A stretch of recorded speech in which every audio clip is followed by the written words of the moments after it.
birthday, Pumpkin. Happy birthday, Ro. Y'all, everybody tell Ro happy birthday today, please, and thank you. Happy birthday. You trying to get me warmed up for my stuff that's coming? Don't be reminding me, girl. No, happy birthday, Pumpkin. I hope you have an amazing day. I honestly do. I hope you have an amazing day. And anybody else that got birthdays for the rest of this month and then beginning next month, happy birthday. Matter of fact, happy birthday to everybody for the whole year of 2024. Because I be forgetting. Y'all tell me, and I ain't gonna lie, I be forgetting. But I love y'all. Happy birthday. Oh, good morning. So, yours is in March, mine. So, my son about to be 27. That is crazy as hell. 27. Like I'm about to have a 30-year-old in like 3 years. That's crazy. Like what? I remember bringing him home. This Negro about to be 30. That's nuts. Spooky. Time waits for no man. Good morning, or woman. So I think my medicine is a little strong. Just don't forget August 30th. You know what? You and my daughter. This heifer probably already planning her birthday right now for August 25th. I am sick of y'all. I'm so sick of y'all. She gonna call me probably around my birthday starting talking about what she gonna do for her birthday. I promise you. We have to hear about her birthday starting the month of my birthday. I kid you not. Are we partying for my birthday? Mm-mm. So y'all might not know this about me, but on my birthday, and it's just weird. Since I was young, I only partied like really on two of my birthdays. I just so for me, I feel like tearing my body down on the day that God gave me a new year is crazy. That's just me. I might have a little bit, but I just be like, I don't want to tear my body down on the day you gave me another year or a couple days or whatever. So for me, I don't. I might play a little music and have a little bit, but just getting plastered and just being wild, mm-mm. And then too, I always had kids, so I really didn't get to celebrate my birthday like that. Because my son's birthday was 9 days before mine, so I didn't really, you know what I mean? And they used to hit me every 2 months. I would seem like I was having a birthday, St. Patrick's Day, something. So I had to buy gifts almost. I bought gifts December and then February and then my son's birthday in March. And then what happened in April? Easter baskets or whatever I used to be doing for that clothes. And then May is my daughter's birthday. I was fine in June, but now I gotta buy summer clothes. July I gotta keep these niggas fed. August is my daughter's birthday. September is my and let's not forget school clothes. And then I'm starting on Christmas. So now my birthday was never a priority. I do nothing every year. My son's birthday 3 days before mine. I'm telling you. So I really didn't have the money most times to do that for my birthday. And two, y'all,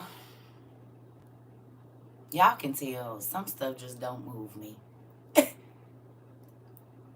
Some stuff don't move me. Like last year, I just went and I wanted to take pictures with my grandkids, and that's what I did. You know what I'm saying? So I'll probably do that this year, maybe too, because I got another grandbaby. So I'll probably just go take pictures with all my grandkids again, go eat with my kids, and that be it. Your birthday on St. Patrick's Day. People be tripping. Yeah. All is well, y'all. I'm just on a my sleep pattern is off. It's way off. Y'all know I be in did 2 classes by now normally, but I'm not going to bed till 2, so I'm not waking up till 7. My birthday at the beginning of the month when rent due. So yeah, that part. That part. I don't know why they do that. I don't like that. My birthday at the beginning. Okay. It's a simple day. Yeah, one of my kids' birthdays on St. Patrick's Day too. I know our family is just all connected. It's super great. Good morning. I think they got me CB'd again, y'all. I'm so over it. Or SB. We call it CB'd over here because they blocking, but amen. So, y'all got y'all stuff? I'm going to wait about 10 more minutes. Yours is January 31st. Okay. I'm going to wait about 10 more minutes because I hope y'all ready. That's all I'm going to say. And my question to you is, when did it start? I need y'all to write that down on your paper. And I want to say something, y'all, because I feel like I always be having to come back and kind of make sure. I went outside and got my robe a little wet because it's still wet outside. So I want to talk to y'all about circa snappiness. Because I don't want y'all to think I'm rude or ain't can't nobody say nothing to me or nothing like that. But y'all, sometimes when the questions get super repetitive, you have to know that everybody got their pet peeves and circle stuff. Y'all know I'm not a circle person. And when I say circle person, if you knew, that means you just do the same thing over and over and over, and you don't even realize you be doing the same thing over and over and over. And it annoys the hell out of me to have to keep saying the same thing over and over and over. So I encourage you, if you are new here, just come in and wait a minute before you say where we at. I'm late, and please do not think that I am going to recount this whole class because you just got in here. I'm not going to do that. That's why we do the rewatch. You just come in and start wherever we start at, and you can always go back over to YouTube and watch what you missed, okay? But I'm not going to do that. You don't ask the pastor to stop if you late to church to go back and go back over everything that he said. You do not do that. If you get to work late, the meeting, you're not going to ask your boss to go all the way back to the beginning and tell you what they talking about. You go in, you sit, and you catch up. And I need y'all to do that here because it throws me off. Sometimes it irritates me, and then I be trying to get class done. Like, you can't think that I'm going to stop this class for one person. I'm not going to do that. It's people coming in throughout the whole class. So we would never get through class if I had to keep doing that. You come in, you sit for 5 or 10 minutes if you're going to be here, and you will know exactly what we are or what we're talking about. You don't have to come in and say, what are we talking about today? Because if you take the time to listen, you will know. You will know if it's a class that you need your book. You will know if it's a class that if if you need the internet. You will know. Hey, Pumpkin. I ain't seen you. How you been, Miss Toya? So, with that, I'm not being mean, but some stuff, y'all, we grown. Okay? We are grown. I should not have to keep repeating myself. If you've been here more than 2 weeks and you done been in more than 4 classes, you know I don't like people atting people. I don't need nobody to fight my battles. Because when y'all at them, then they think they can keep talking. If you don't pay attention to them, you know what they do? They go to somebody else TikTok and harass them. And that's what I be trying to do. So when y'all at them, then they keep talking. And I be wanting them out because that's a distraction from what we trying to do.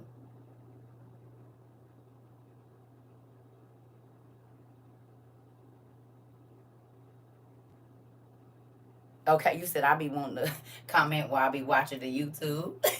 Listen here, I love y'all, but it's the reason that we have been able to keep so much peace and not have a lot of drama over here is because of these rules. I kid you not. Y'all be on other social media. Y'all know how it go. This is a peaceful place. We laugh, we have a good time, we cry, we grow. Y'all see other stuff. And our place is a place of rest, a place of encouragement. We use social media for what it was intended for, which is to connect with people that we don't know, identify with people that we've never met, and give love and things that we're not receiving in other places. So when you encourage the stupid folks, it make my job hard. This is a safe space. It is a safe space. You don't have to worry about being judged unless you crazy. That's the only people we judge is the people that won't get it. And when I say crazy, I don't mean mental illness.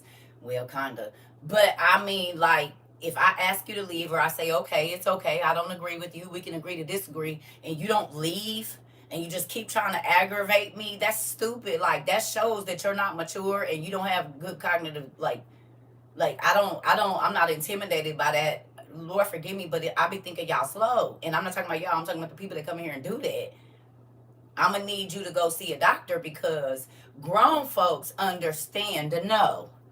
Grown folks understand this is not a conversation I want to have.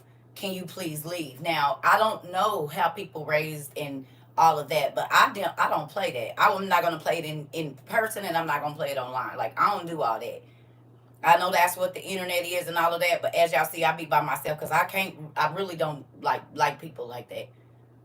I love the people I love, but if you weird and you always got something going on and I can't, that I don't want to live around that tension, around that energy, because then that uh kind of like makes me not be able to move. It's like that's thick, and then you can't laugh. You gotta be on guard all the time. I don't hang out with people I can't trust. I don't hang out with people that's always throwing shade.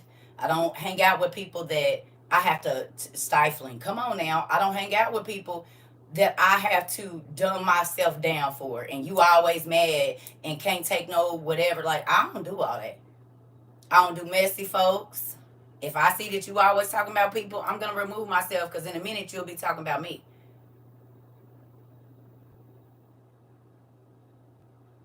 You'll be running my business to the people I don't talk to. Or whoever. So I don't, as y'all can see, y'all don't be seeing no homegirls and stuff around me because I don't got time for jealous folks. I don't. It's just like, I'd rather be by myself. And do I be lonely in here sometimes? Hell yeah. Not for a man or whatever, but just companionship. But I'll have no friends before I have fake friends. Because fake friends, they get you in situations like Kanika Jenkins. That's the situations fake friends get you into. Like that young baby that thought these people was her friend and they folded her up and left her in a thing. You understand me? I don't do fake people. I know that you always got the stomach virus face. When I'm talking to you and your face turned up, if something good happening for me, baby, I get the hell away from you. I'm not gonna deal with that. And we gonna talk about that today. The question I have for y'all is, when did it start? That's the question I want you to write down. When did it start? When did it start?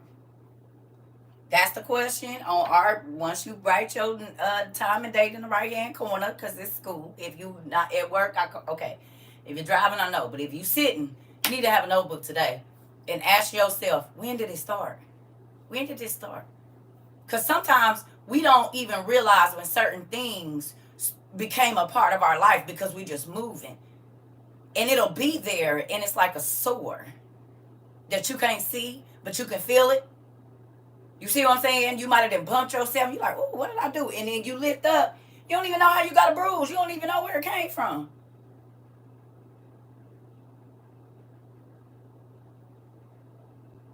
You see what I'm saying? You don't even know when this became a part of whatever. I know because I woke up with a burn on my leg the other day. Like, damn, I was on the heater. That's the problem. Laid on the floor and then got cold and went to sleep and the heater burnt my leg. So now I got a burn on both of my thighs. Both of them. I'm going to have to go make me some coffee here in a minute.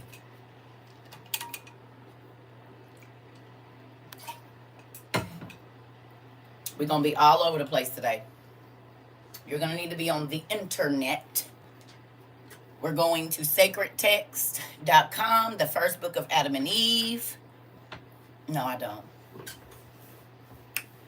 I just know I had fake friends that used to try to set me up in situations. And I used to be like, girl, God already told me. But, you know, when you out in the streets, people don't be thinking like that. That God is telling you that they're a shiesty person. And a lot of people don't know that if I'm around you, God be letting me hear your conversation. It's crazy, and I don't care if people believe it, but I can write some stuff down and then a person will call me and say everything that I just wrote down in my journal. So where people be thinking they getting over or they're hiding something, I ask God to show me the people that I'm around. I need to understand so that I don't be in situations that get me in trouble. That's why it's important to know those that you labor among, and people forget that. You think because you see a person, hello. You think because you see a person that you know them, but people was looking at Jeffrey Dahmer every day, and this nigga was eating people. He had heads in his refrigerator, and he's waving it back. Hey, buddy. Hey, bud. How are you? Good day. Yeah, I'm just going to get some of this college cheese to go with my dinner tonight. You don't know it's a whole human thigh this nigga got. I'm always forgetting that and fall trapped to the devil's schemes. Miss Aquila, this nigga had human head stew and human kidney beans, beans with liver and kidney beans. I mean, like, and he was walking around like he was normal. So to sacred text we go. You better be careful. Trying to tell you. Alexis, girl, niggas was waving at him, probably opening the door for the nigga and everything. Looking at you, licking his lips. Right. You think it's chicken grease and that's human fat from the rib over here or something. I don't want no parts of that. So I hope I didn't scare y'all too bad. Who was here for last night's 6-hour class down there? That was a long class. Was anybody here for that class last night? I know I need water. And not sexually, that part. You weren't here, Queen?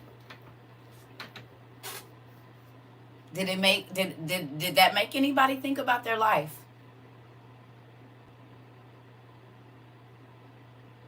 It was very intense. It was very, very intense. Do y'all see how God be making me tell my business? Sometimes it's uncomfortable for me. Sometimes I get off of here and I cry because I'll be like, why you make me do that? People already think I'm crazy, but I realize that the reason he gave me this platform is because he know I don't give a damn. I'm going to tell him. Because I can help somebody else. I can help somebody else. And people don't even understand the magnitude of spiritual warfare. Up in your paper, if you're able to write down, today I was crying, you was telling your story. Girl, it's a real thing. And now y'all see why I've had to go up against whole churches. Girl, would nobody even sit next to me for like 3 months after that? I was delivered. And that's why I don't act like the spiritual world don't exist. Because, baby, I can do a whole movie for real. You helped me a lot, and I really have a lot of work to do. It really touched my heart. Listen. They always on YouTube, Pumpkin. Always. We got over 800 classes on YouTube. So you can always go back. As soon as I'm off of here, it's available. It allowed my daughters and I to reflect on and have open dialogue. That's a kiss on your forehead, cousin. That's a kiss on your forehead. See? And now do y'all see why the enemy don't be wanting me to be around? Y'all see why he started trying to take me out? Soon as I got in this place, you know what I'm saying? He been on my ass since I got here. You hear me? Because he knew I was going to tell it. God knew I was going to tell my story, my mama's story, my life, because it's my testimony. And this is why I tell y'all, when you don't tell the ugly, you cheat God out of his glory. When you hide your past, now I ain't saying you got to go and tell everybody, but if God unctions you to tell a testimony, it's because there's somebody there that's struggling with it. And 2, you don't realize that your depression comes from holding on to it. Miss CERCA, you always giving us something to look at in our lives, and I thank you. Oh, thank you, Miss Annalise. I appreciate you. That's our dad, though. You hear me? You really do motivate me to share my testimony. If you don't, you cheat my daddy. Why he bring you out of it? Why you got your right mind? Why you not sick? Why your kids okay? Why? Ooh, yep. Come on in, Dad. Why? If he got you off drugs, if he got you out of, doing dates, if he got you whatever, you selling drugs, if he got you out of all of that, and you came out unscathed, and you got to start your life over, you don't want to go free nobody else from that trap. You know how you felt when you was in it. You know how you felt when you kept back. You got to go see your PO and you tired. So why you don't go help somebody else? I'm married to a minister, and listening to you helps me understand. And then, oh yes, because people do not understand, and that's why I want a Mr. CERCA, just somebody that's for me, not for everybody else, just for me, because we don't get to be vulnerable. We have to take on stuff that don't have nothing to do with us. If you ain't never read about the dude that God told him to cook his food over dung, I think it was Ezekiel. He had to put the foul stuff in his mouth because other people was nasty. He didn't have no. He said, I ain't never did. He said, I know, but Israel keep doing it. So, son, I got to put it on you. So when you talk to them about it, you going to have that fervor behind your words, honey. That heat, that fire. Because you irritated. Because you had to go through something that don't have nothing to do with you. I have to get woke up out of scary dreams to tell other people. I have to go to people and say, look, you're sick and you don't know it yet. But you need to go to the doctor. Who is you to tell me? And don't tell me nothing. You wish it bad on me. And then they go straight to the doctor. And that's exactly what's going on. People don't want to hear. They don't want to know.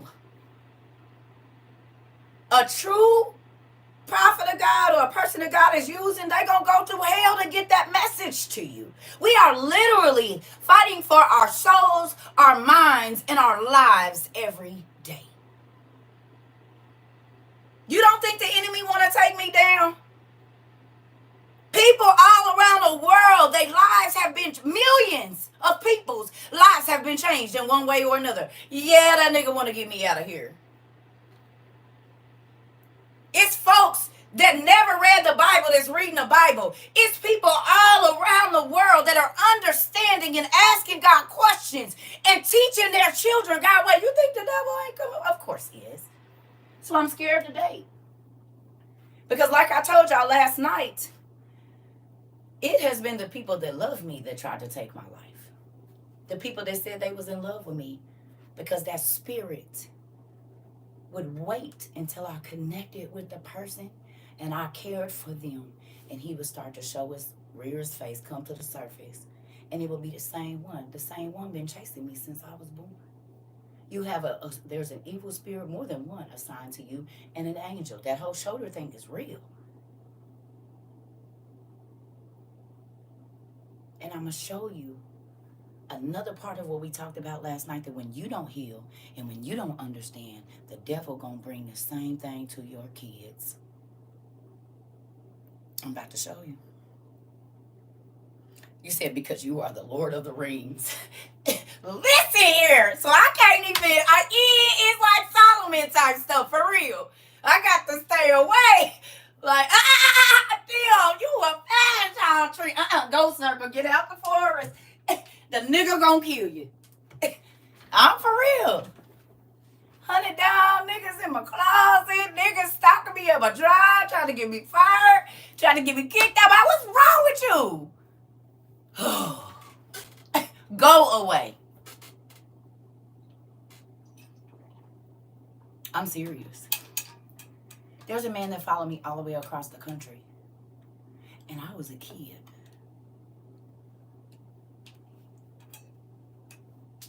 My family in the old town that I used to live in told him where I was at.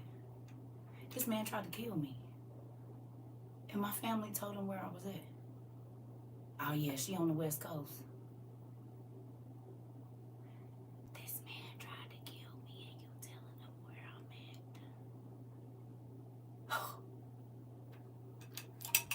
at. Oh hell no. I was 15. I told you I was pregnant with my son when I seen him. But my sister had that thingy thing on her hip, my brother's wife, in West Coast. Wild West, honey. We standing in Kmart. My sister done loaded up. She done got my baby car seat, everything. I'm 7, 8 months pregnant with my son. And when I tell you, I was nervous going to this store. And I'm like, sister, I don't know what's going on. My baby just moving. Boom, boom, boom, boom, boom, boom, boom. He going crazy. I'm like, ooh. I mean, causing me to have contractions and everything. Like, this weird. So me and my sister standing there, she in front of me, like, paying, and I'm behind the basket or whatever. And I hear somebody say the name I used to go by as a kid. The name this man had gave me. And she said, hey, y'all, when I say that baby could have fell out of my uterus at that moment, the way my stomach dropped. Because I didn't seen this man beat a chick in front of the police. This is the man that hit that lady in the head with that phone charger and bust her. And we in the kitchen trying to clean the blood off the cabinets while the police is at the door. This is this dude. He done snatched the chick in front of the police and started. But My sister had that 5 on her hip, though. She didn't go nowhere without that bad baby. So she seen the look in my face when the lady, because she don't know this name. This is my sister-in-law. She don't know this name. So she seen the look in my face and turned around, and y'all, when I turned around like this, and this is what I had to do, because he was like 6'4", 6'5", and he was taller than the blue light at Walmart, or right at it. And I was like, oh, sheesh. And he said, how you been doing? I've been looking for you.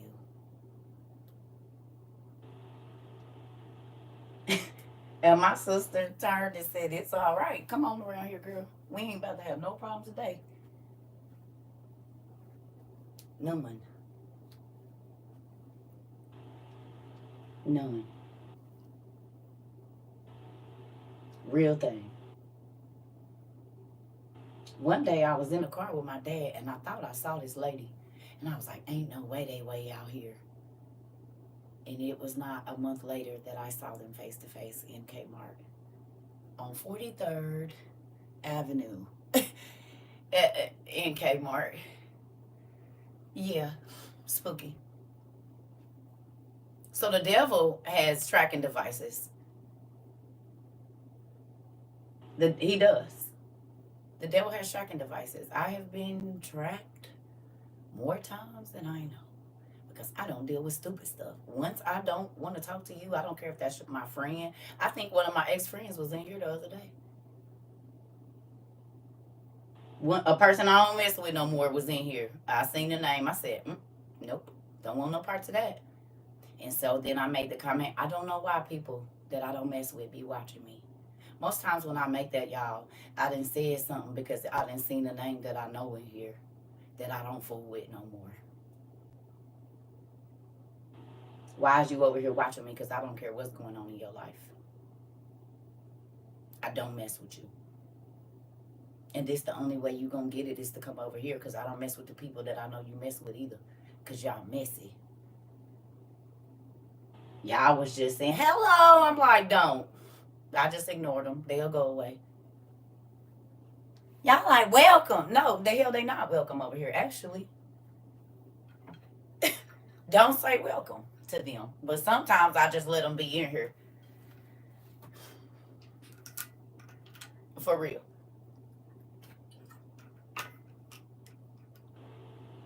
They ain't welcome, Anthony. They are not. Some people are not welcome over here. And they know when I look into the camera that I'm talking to them.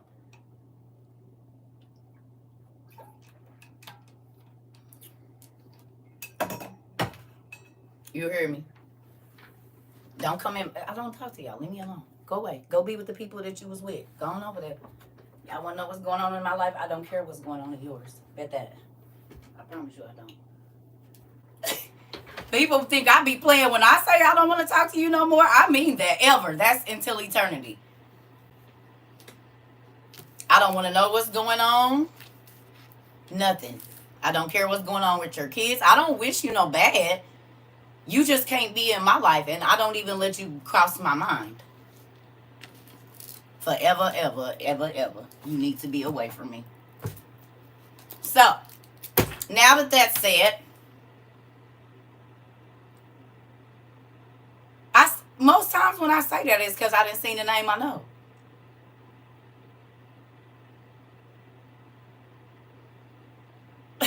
Most of the time when y'all hear me say that, I done seen somebody that I don't mess with in here.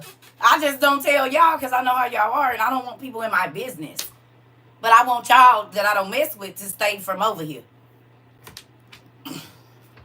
And I mean that. Don't come over here. I don't want nothing to do with you. Once you show me your true colors, I believe you. Do you understand? Once you show me how you would do me, like if you backhanded, I don't give you another opportunity to come in my life. You go and start messing with the people I don't mess with, and you all over there and whatever else, I don't want no parts of it. I don't deal with enemies like that. I don't keep my enemies close to me.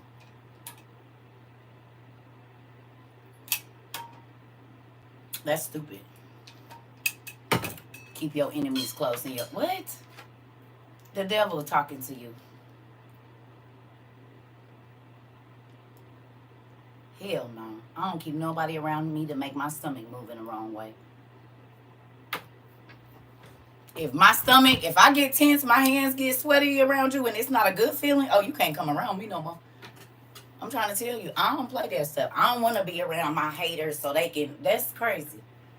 I don't want to be around nobody that don't enjoy my company and really don't like me. Okay, so let me see if I can find everything because I sent pictures to myself. Where are we starting at? I believe. Excuse me.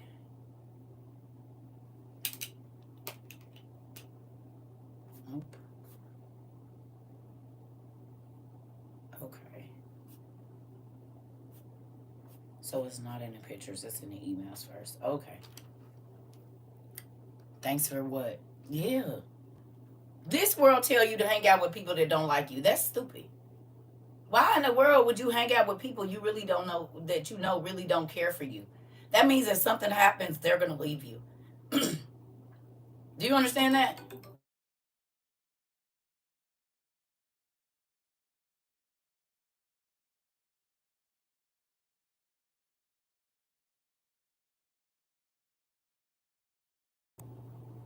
Hello.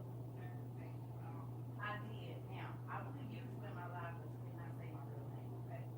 Can you do that? I just need you to answer two questions. You don't got to go into detail. Just answer the question. I'm not going to show you face, but I want you to. You remember what happened in Charlotte? The Elder Perry and me. So, I told you that story last night, but just want you to be first before we get into that.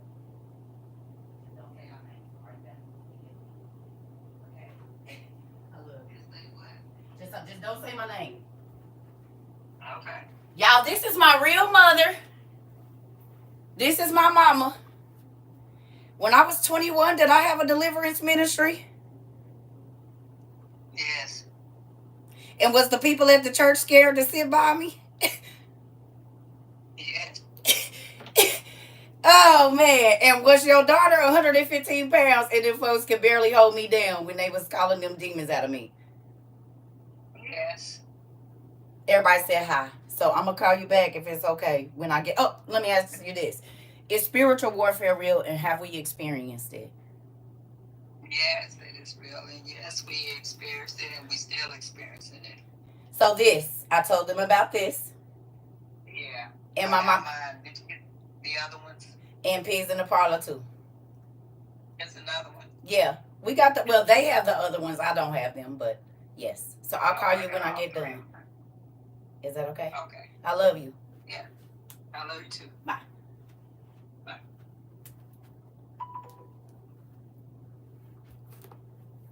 Y'all ain't never heard her voice, ever.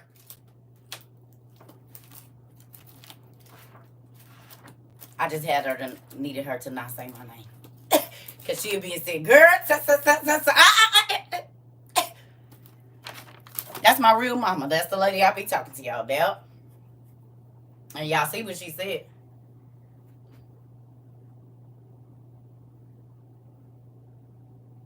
Don't you always come in and confirm?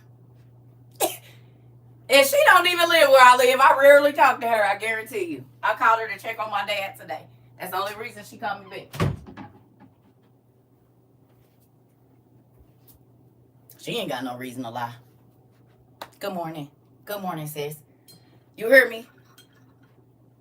So, understand that when I talk to y'all, I don't got no reason to lie. He's doing.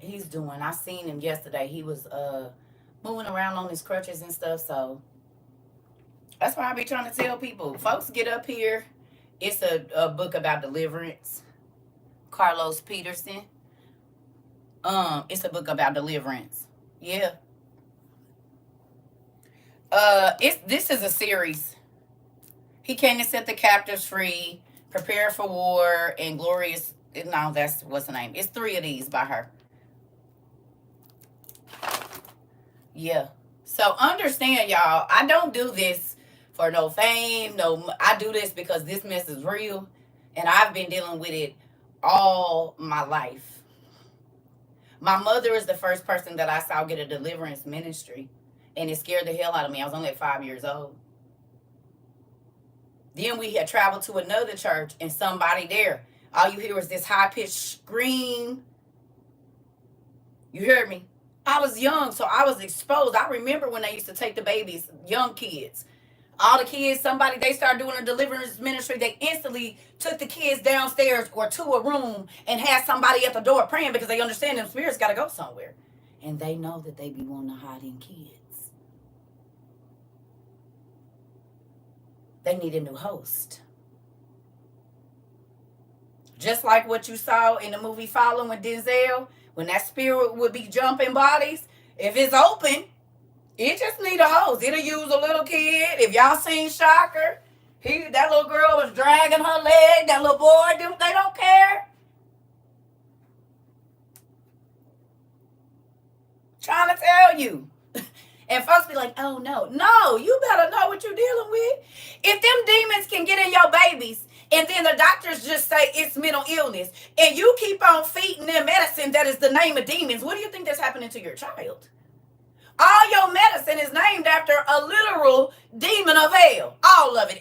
The name that the chemists use, it is the name of a demon. We have looked it up. So you feeding this to your baby and they keep getting more aggressive or more depressed or more whatever. Why do you think that is? Because you're putting more and stronger Oh, we need to up their stronger demon. Y'all, why? Yeah. That's why they got to keep changing their medication. The chemical imbalance is the parasite that they are putting into your child. RX means recipe. RHYX is the prefix for most medicine. RHYX is also the prefix for demons' names. The word pharmacy means magic, incantation, spells, poison, or witchcraft. And we steady going to go get prescriptions to pump them in our kids. I'm 85% sure that my nonverbal brother is possessed. You already know. The three-pronged spirit is who you need to be praying against. That's the spirit that makes the nonverbal babies, remember? And then, old girl, she...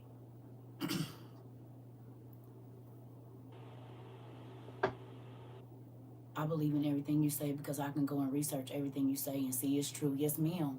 I need to put my house shoes on my feet cold. Hold on. I'm trying to tell y'all, I started learning. That's why I said when people come in here and try to challenge me, listen, I done studied stuff you probably don't even know exists. Leave me alone.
I know I went to get something. Let me get some water. I really don't want to make no coffee because my nerves is all the way up right now. That lady gives me anxiety.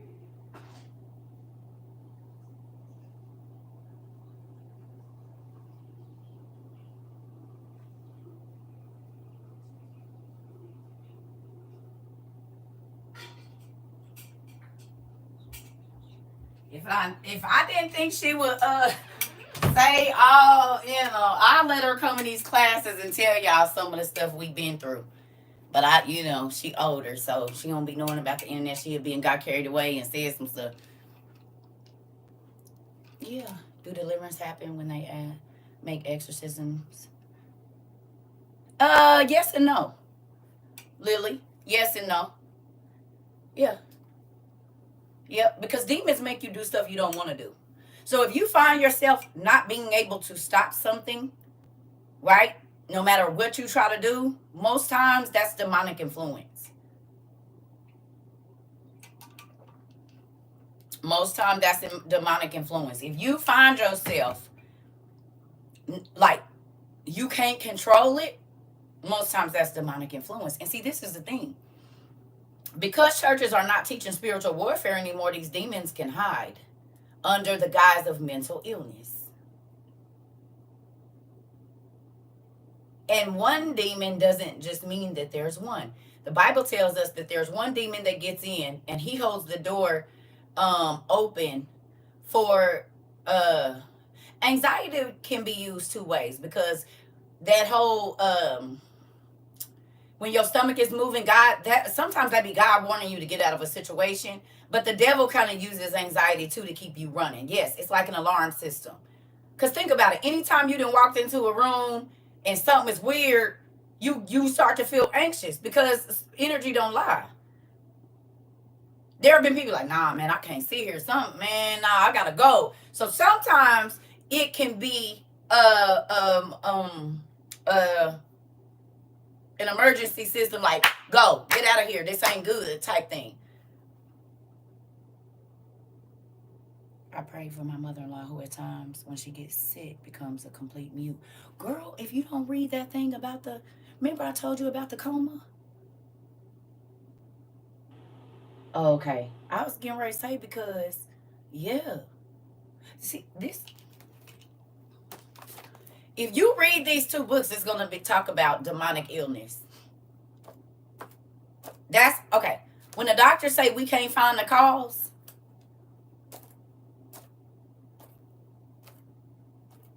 like they can't find the cause of epilepsy. They say it's something in the brain. They still don't know what gene, whatever. Well, we know the exact demon that causes epilepsy, the three-pronged spirit. That same spirit causes blindness, and for babies not to speak, the nonverbal babies. These two, this lady kept getting cancer, rare forms of cancer. She got all of it. Okay, look. This ain't what we gonna. I guess this is what we. I had a whole thing together. Here we go. You did this to yourself, girl. You should have never talked about that church scene. Now y'all see what my mama said. Nigga, like you living in a movie, nigga.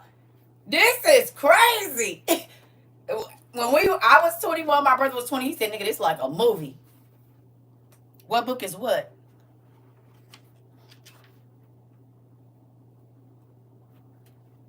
My mama did call for a reason. Y'all was supposed to hear, because people be thinking I be lying. I don't have no reason to lie, baby. And it's always somebody that come in here and confirm. I already know I'm going to have to go get me some meds, because I'm going to be honest. When I talk to my mama, it brings me extreme anxiety. And it still does. Every single time, even if it's a good conversation, whenever I'm around her, it's just I never know how it's going to go. So I'm going to be honest with y'all. I feel my nerves is a little heightened right now. Y'all just pray for peace for me, please. Because that woman, I love her. Jesus. She used to send me into a depression. My mama used to be able to say one word to me and I would be depressed for 2 years.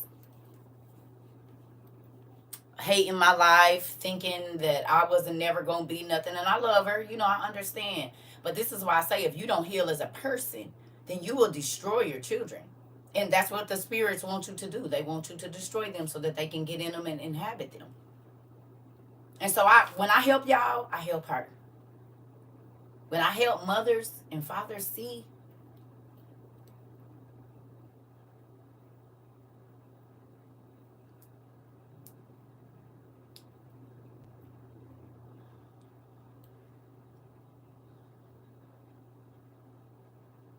that you are setting your children up for the devil when you don't love on them, when you don't listen. He don't care. I was tormented by demons from the time I can remember, and nobody would listen. And then when I was acting out, they blamed me, but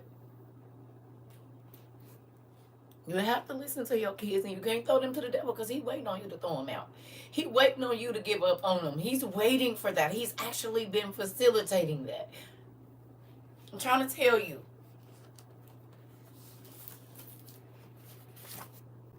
The devil wants you to throw your children away. I don't care what they're doing. He wants you to throw them away. Because that's most times where promiscuity comes from. Wanting to feel loved, wanting to feel accepted. They go do drugs, they get in gangs, they do all of these things because they can't get what they need from you.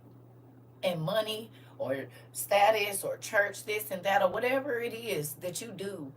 And don't get me wrong, I wasn't an abused child as far as like clothes. I told y'all, my mama kept us fly. She shopped it. She still shop every day. It wasn't nothing. That's why I don't care about all of that. I was wearing $300-$400 dresses when I was 6, 7, 8, 9, 10 years old, carrying MCM bags, the real ones, all of that. Dooney and Bergs, everything. That's why I told my mama one time, I said, you prepared me for the streets, right? You know that. You did. My 11-year-old just bought a vape. What? My 11-year-old just got caught with a vape. Listen to me. I'm trying to tell you. These babies be stressed out. They don't got nobody to talk to. You jump down their throat. You don't listen. I'm trying to tell you, they going to find the source. They going to find the outlet. They are going to find an outlet, and most times it's going to take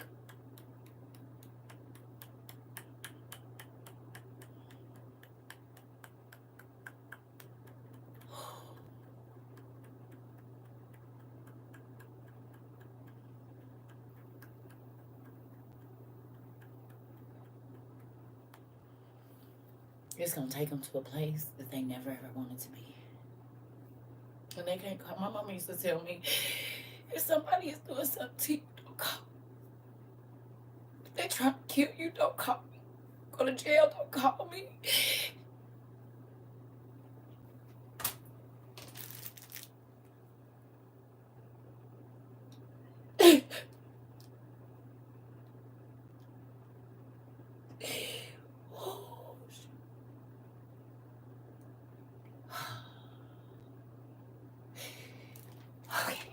So when I was looking in the face of the devil, and all this nigga was whoever, the lady, whoever was trying to, I couldn't call my mama. I couldn't go to her house. I was not welcome. And it wasn't none of that Jesus.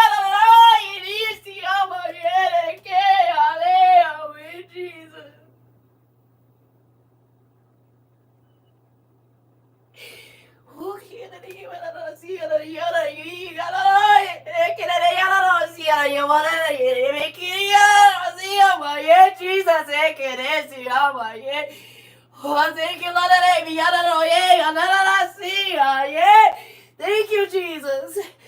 Oh, God. Oh, Jesus. Thank you, Jesus.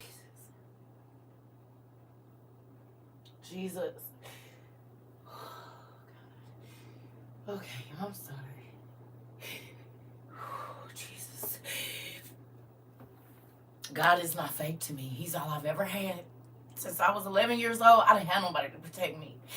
I didn't have nobody to stand up for me. I didn't have nobody. He was all I had, and he would tell me, get up and move, leave, go right now.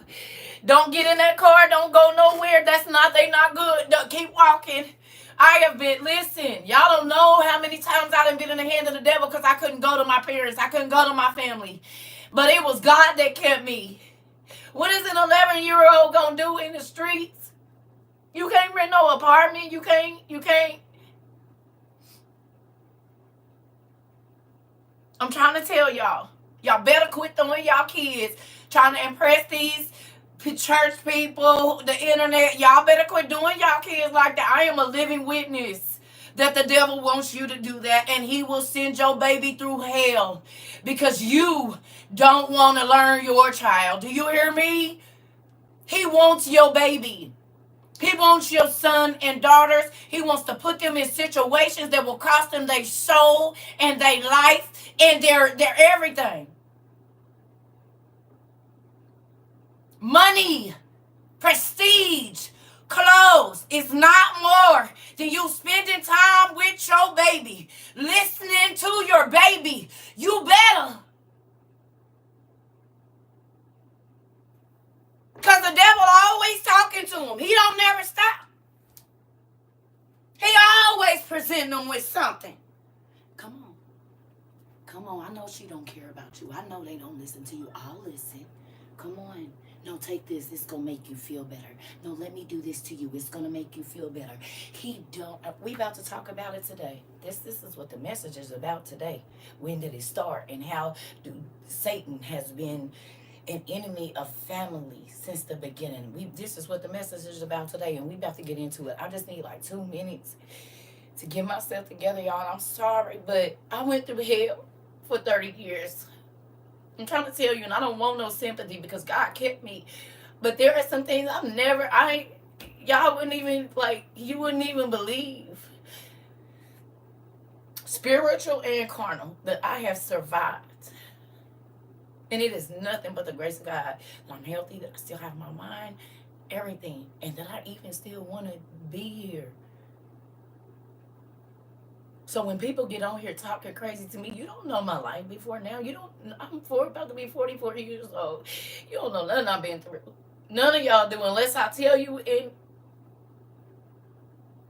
I love my mama, but she got to heal so that she can help others. And I refuse to stay sick. At 11 years old, I said, I'm not living like that. I'm not going to be sad for the rest of my life. I'm not going to be angry.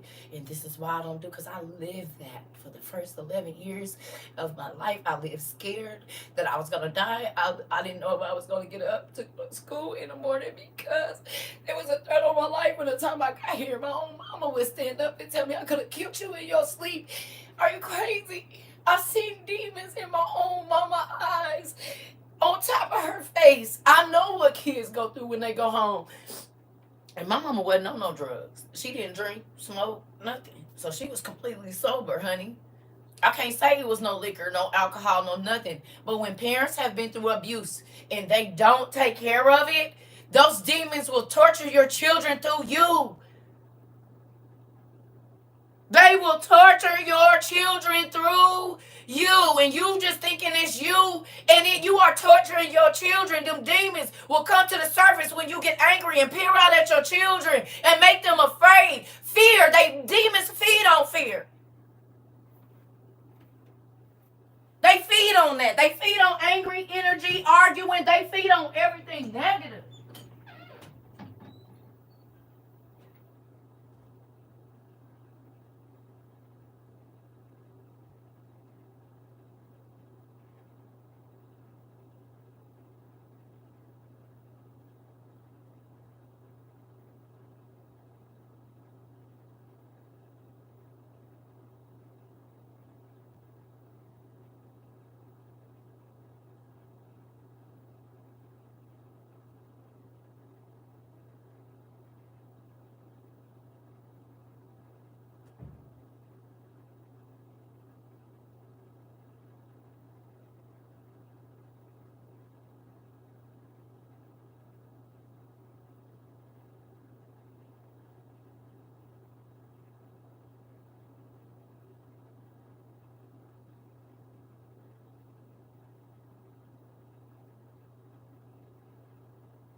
Y'all, I'm gonna make me some tea real quick. I need to calm down. Give me 1 second.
I had to go get some of Miss Holy Holistic's anxiety tea. You heard me? It's brewing.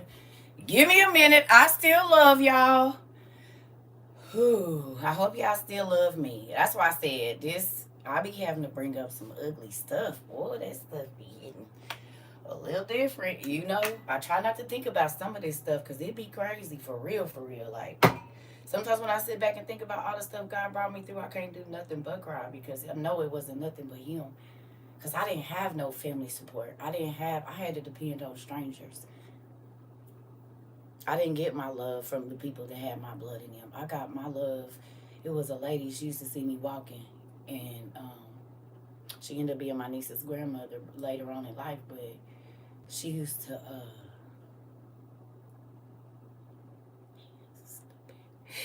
she used to see me walking. And she said, baby, have you ate today?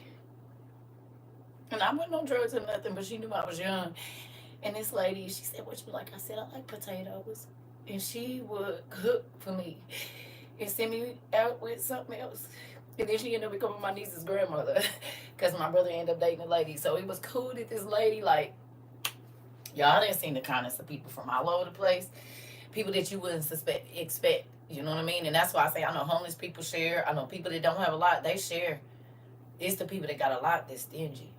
It's the people that got a lot that don't care about nobody. And that's why I do what I do. I don't want nobody to feel hopeless.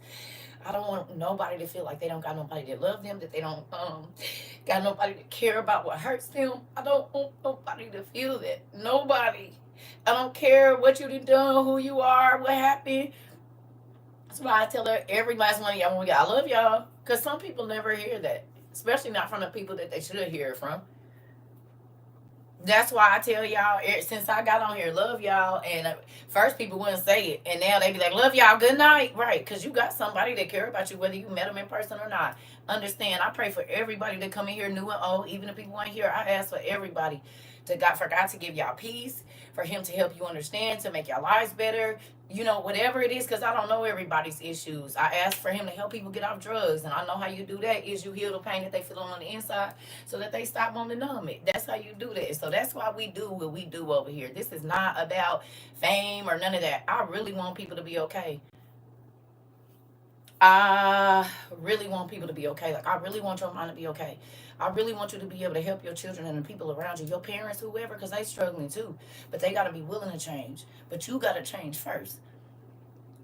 You gotta say, okay, I'm gonna be the change, and you don't gotta say tell them. Just ask God. You gotta get in your cocoon. It's a lot of my family that still see me like that. They don't even know me. They didn't know me then, and they don't know me now, and it's sad for them. Come on, that part. That's true. My father just started telling me he loves me 8 years ago. I'm trying to tell you. Yes, listen. That's why when people be talking crazy to me, I'll be like, I'll punch you in your throat. You will probably crumble in some of the situations that I was in. And I was a kid. And strategy and not thinking out of impulse got me out of houses where I was locked in, where I could have been on the first 48 or something.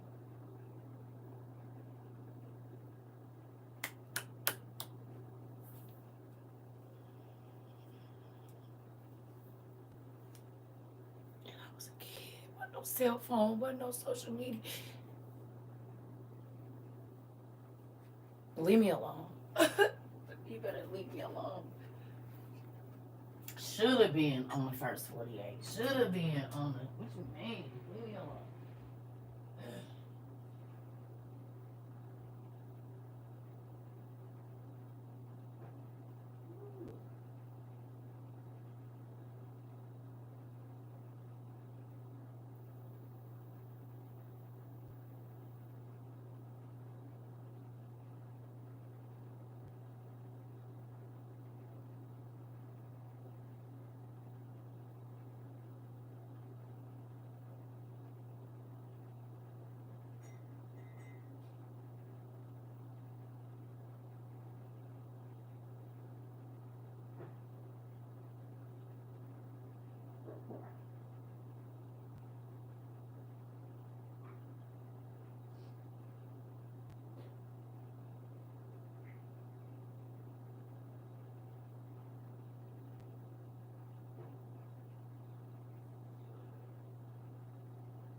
Hold on, y'all. I need to get these.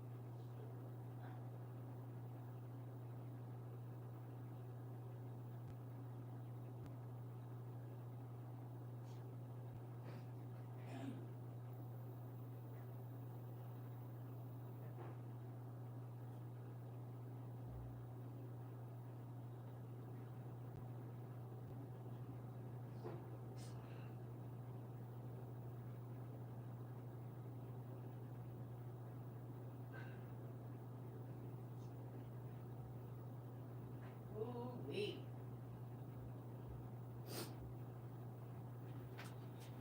I'm probably gonna have to go blow my nose. I love y'all, and I'm a real person. I'm not fake. I don't care about none of that. I'm gonna be human every day. Thank you so much. I'm gonna be human every single day because I want people to not be Stepford wife people, and we got too many Stepford wives and husbands. Everybody look good, but they are like mechanically flawed on the end damn side. We don't know what's going on. Ooh, I love y'all. Okay. You know what's funny? Right before I came in here to teach, I said, God used me in a mighty way today. And I don't normally say that because normally that means that something like this is going to happen. And then I'll be real emotional for the rest of the day. So sometimes I don't ask for that because it can be a lot. You don't know how he go, what curveball he going to throw. And today it was my mama, who has always been my biggest challenge in life. Happy birthday. Happy birthday. It's Ro's birthday today too. Happy birthday to everybody birthdays. Like if it's your birthday today. All right. Let's get this going. I already know. Hold on. Y'all about to have to hear me blow my nose because I'm not going all the way. Oh, I guess I gotta go around all the damn trash.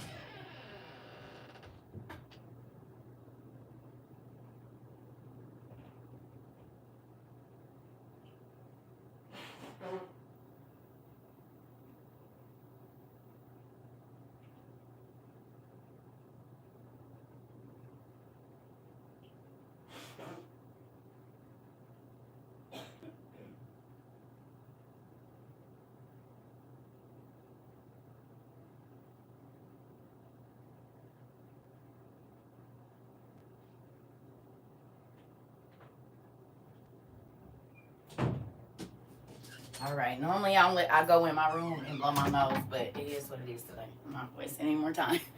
So here we go. Y'all ready? Let's get this cracking. Let's get this class going.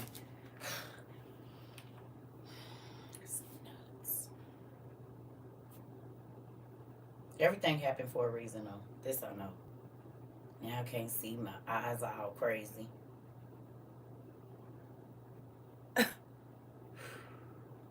Everything happened for a reason.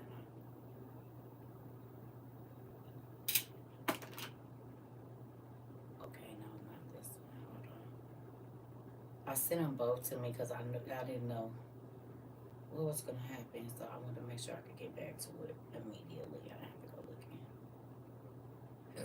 Oh, excuse me. Okay, yeah, this is it, and then the other one. Okay. We need to be on sacred text. And y'all know I don't know Roman numerals, and I don't care to learn them because I have y'all amazing people to go on and tell me the number. I gotta remember other stuff. It's not important. We need to be right here. What's that number? Tell me. Is that like 25, 35, 45, 55, 65? What's the number? What is it?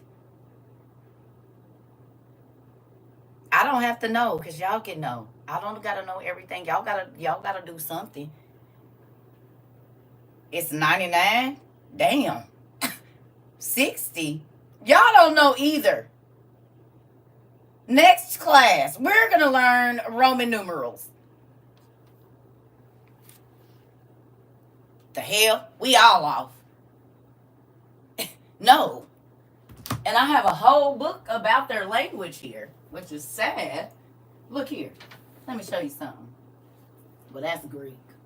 Same thing. Well, yeah, it's up here. And I don't know what it is. So y'all don't know what it is either, do y'all? We ain't got no tattoo artists in here. It's 60. I don't think that's 9.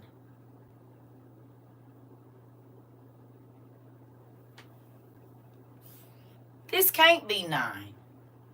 Google says 60. 60 sounds about right. No, that's not a 1. That's an L. The L is 50, right. So Louis Vuitton LV is what number? So what is Louis Vuitton? What's the Louis Vuitton number then? Because LV is what y'all wearing on y'all belt. What number is that? 55? So y'all wear 55 on y'all belt every day? LV is 55 and LX is 60. Right, you might want to go look up what that number stands for. It'll be important. Y'all got LVs on your bed, LVs on your hats, LVs everywhere. Yeah. Numbers have meaning now. L is 50. Okay. So we all learned that we don't know Roman numerals as much as we thought some of us did. And then XL. Tonis, you coming for my back?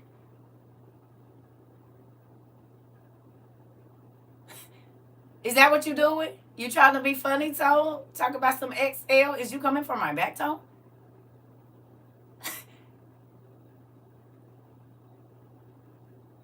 I done just told you. You ain't been in the class that long. You just told y'all I had to go up to an extra large, and then you gonna put XL. Are you trying to be funny? What I'm gonna need you to do, that's a number you could have left out. I'm just playing. I'm messing with y'all. I had to find my phone, y'all. I had lost this phone for 2 days. I ain't seen it since we left giving out stuff to the homeless. That's my size. It's about to be my size too, and I was an extra small. I was an XS when I got in here. Now I'm about to be an XL. How the hell that happened in 2 years? It ain't even been 2 years. I literally can show you. I used to be an XS, and now I'm an XL. That's crazy. You said me 3. That's nuts. In not even 24 months? This is some magic. Yes, I am. Yes, I am an XL. I can guarantee you. This lady, if I go to buy undergarments, says exactly that. Yeah, it's an XL, sir. I guarantee you. This I know. Or male. I said, now wait a damn minute. Oh, I'm not joking. I said, hold on. This is you done gave me the wrong size.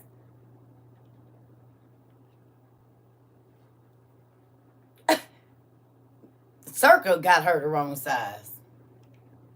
Because I order online, so I don't know. And it got here, I said, well, what is this? They gave me the wrong damn size. Okay, so I'm happy you can tell me what I'm not. I sure just got some, and I can guarantee you they're extra large. If I could donate my extra smiles, I need to too. Shoot, what I'm gonna do with them? I done cried this lash off, I bet. Oh, that's itchy. Yep, I done cried it off. It is what it is. Listen here. Nah, they not running damn smile at all. That's not what's going on. Anyway, come on. Here we go. Did y'all get there? Did y'all get to 60? That's how right the Lord is enlarging my territory, honey. Enlarge. Didn't I tell y'all I don't sing that no more? I told you, be careful talking about enlarge your territory, because he sure will do it. And he did exactly. Don't enlarge this territory no more. I don't sing that song anymore. Adam and Eve. We online, pumpkin.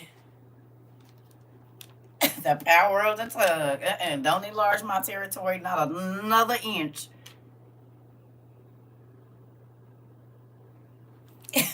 Better watch your mouth. He'll do just that. And the territory on my back has been enlarged and around my waist. So, you be careful. You be real careful of what you're doing over there. You said I need him to shrink me right. Right. Cut off for me what you don't want on me, Lord. Listen here. He said be specific and did. You said I need it. I ain't nothing but bones, baby. It's gonna come. Don't go add nothing to it. I promise you. I promise you. Don't even worry about it. You know what though?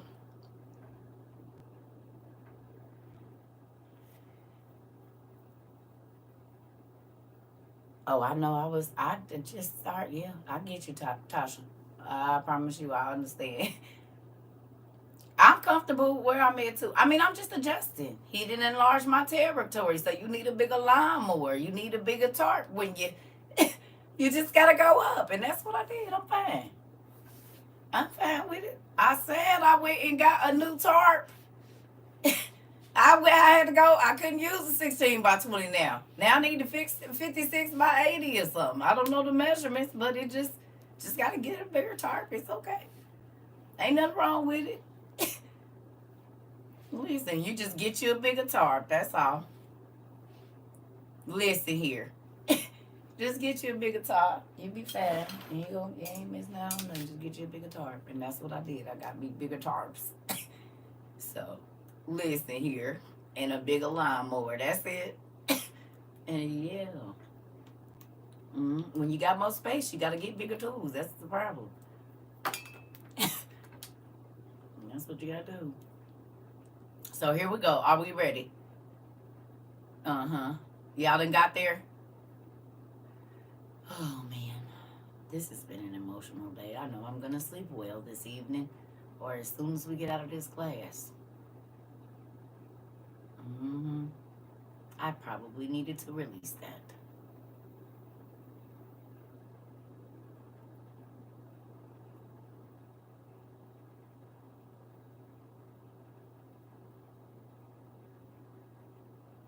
Yes. I've been seeing demons since I was a kid. Most of y'all kids see demons too. They just call them monsters. because they don't know the difference between a demon and a monster. So when the kids say it's a monster in their room, what they're really seeing is it's a demon in my room. Because demons can shapeshift. They can look like bugs, spiders, and the like.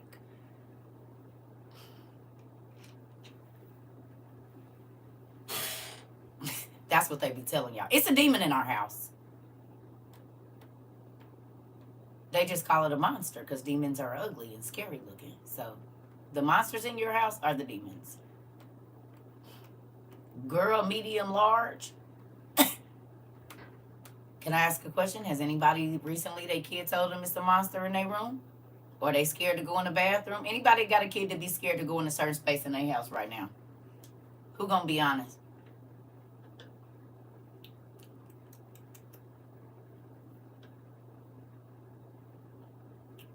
Yes, ma'am, and he's 16 years old. You definitely need to get a hold to him because let me tell you something. Hold on. Laura. 17 mean victory. Listen to me. 17 means victory. If that thing is scaring him, it's because it wants to inhabit him. And you need to cover your baby because that demon noticed 17 mean victory. Numbers mean something. They really do. And I'm not telling you to study numerology and be looking at the numbers and say it could only be this, but it do mean something because 13 is rebellion. And most kids start rebelling at the age of 13. My 17-year-old says she sees a man and a woman, but they are not scary. Well, I'm about to show you about that. You stay right there, and I'm about to. They have a way that they come in. They can't come in scary, especially if she's older.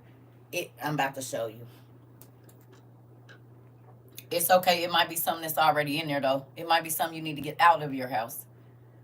My daughter told me a demon grabbed her when she was asleep. Yep, and they be telling y'all the truth. You ain't seen the pictures of the videos of the people, the sheet coming off of them. It don't be no blanket. That be real. When they get snatched out their beds, who doing that?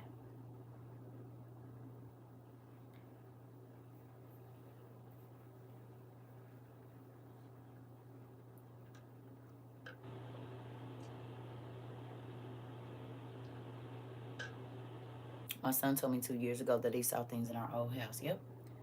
My son is 13 and rebellious now. Yeah, it all means something. I'm trying to tell you. My ex-husband, listen.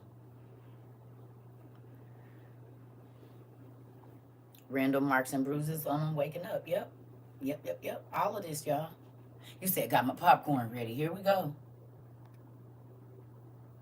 He been talking about a lot of spiritual stuff. Y'all better pay attention. My son's 17. He said he experienced his teacher speaking to him frozen in time, but other students don't see that used to happen to me. It still happens to me now. God will freeze time and let me see stuff in a completely different way, and it used to make me scared. The first time I ever remember it happening, I was 13. No. Take that back. I was 15. The first time I was sitting in my auntie's house, and I was looking in the backyard, and God froze time, and he showed me. He said, these is all props. The trees look fake. The grass, it looked like a set. And it scared the hell out of me. I flushed all my green down the toilet. I flushed it all. I said, this. And then I started hearing about this being a simulation and all of that. And God started showing me different stuff because the person I was just telling you about that was in Kmart showed up at my auntie's house, and I had never told him where I was. I had texted my cousin or called my cousin, and God let this man's voice be described to sound, not described, but what's the word I'm looking for? What is the word?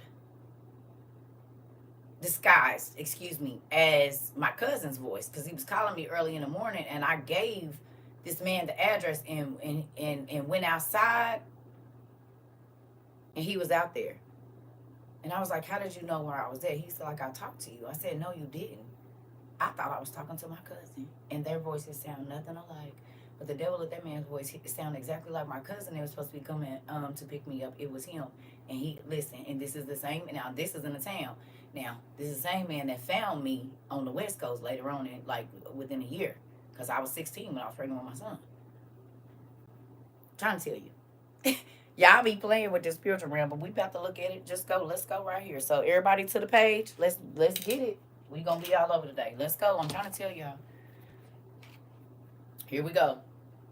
It says, then on the 89th day, Satan came to the cave, clad in a garment of light, and girt about with a bright girdle.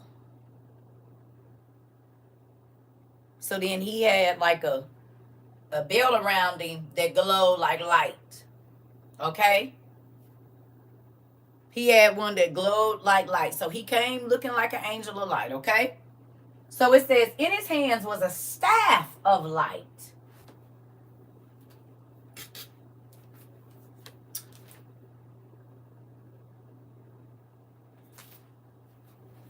Y'all just hold this thought one moment. I'll be right back.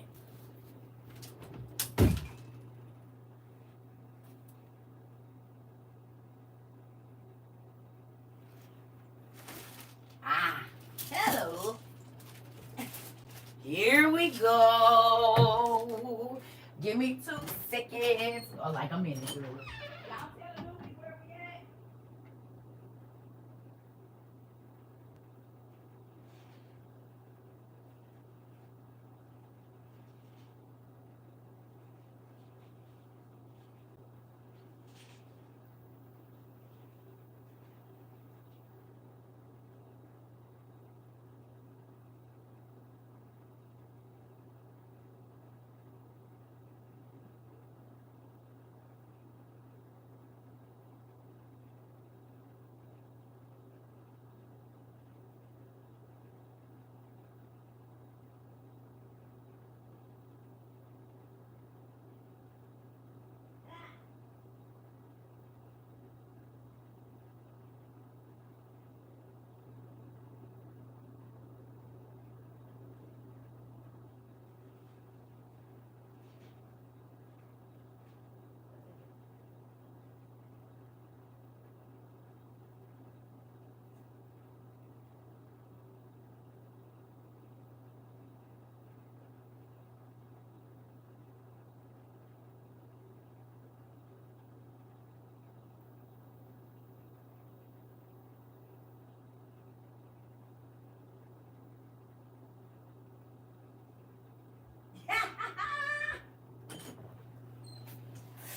Ow, that hurt.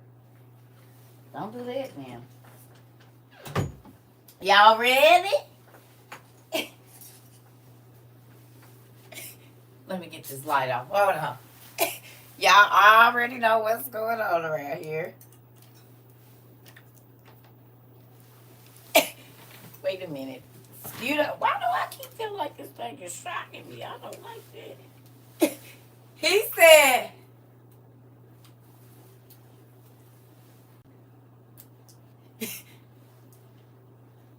hark there, Adam. O Adam of the earth. Didn't he? That's what he said. Let me show y'all. Of course, I am indeed. I need a laugh after this morning. Lord, now steady me in this chair, please. You said that nigga came in like this. He said he had a girdle of in all white, looking like the light. And did. And he did. This how that nigga came to Adam them, so they like them. You hear me? The devil be coming cloaked as an angel of the light. Look at him. Oh, I have my things, but I don't know if it's a spider up there, so I wasn't going to put my halo on because I got some halos up there, but I don't want to do that. I think I put this on inside out, too. That's the problem. I did. That's why I keep feeling like I'm getting shocked. Hold on. Let me turn this around. It's supposed to be on the other way. I think it's this. Listen. Oh.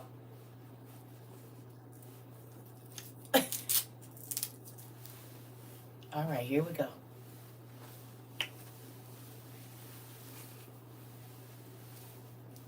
Let's see if we can get him blinking. There we go. This how he came down like that. He came down like this only. You understand? It said he was close. All right, y'all. I'm over it. But I just, we had to get a visual. We always do visual learning over here. And we ain't seen these in a long time. Right. He came cloaked. Right? Thank you, Hatamata. He came cloaked. I don't got the energy to keep it on all the whole time. You said love the visuals. Thank you. Oh, this ain't even what I'm supposed to be holding. All right, here we go. So that's how he rolled down in on him. You know what I'm saying? It says, in his hand was a staff of light, and he looked most awful. But his face was pleasant, and his speech was sweet. He thus transformed himself in order to deceive Adam and Eve. He transformed himself in order to deceive Adam and Eve. And he came looking like he was of the light, and his speech was sweet. But that was only because he intended to deceive. For he said within himself, now that when they had fulfilled the 40 days of fasting and praying, God would restore them to their former state. But if he did not do so, he would still be favorable to them. And even if he had not mercy on them, he would yet give them something from the garden to comfort them, as already twice before. So he was mad because he was like, even if they do come off the fast, God's still going to be favorable towards them. He done already brought them some at the garden twice to make them feel good. He mad because he don't get this. 5. Then Satan drew near the cave in this fair appearance and said, O Adam, rise ye, stand up, thou and Eve, and come along with me to a good land, and fear not. I am flesh and bones like you. The Bible says you never know when you entertain an angel and never say good or bad. This nigga said, I am flesh and bones like you. You ain't never got around a person that you know or might not know and be like, oh, hell no, I got to get out of here. My heart just started beating real fast. Something is not right about this person. You ain't never looked somebody in their eyes and was like, I don't know, there's something weird about them. Could have been that they wasn't even human. You hear me? It's a real thing that there are entities walking around and they look human, which I'll call them the reptilians. But it's some that look just like you. You would not know that they wasn't human. You hear me? Do you hear me? So,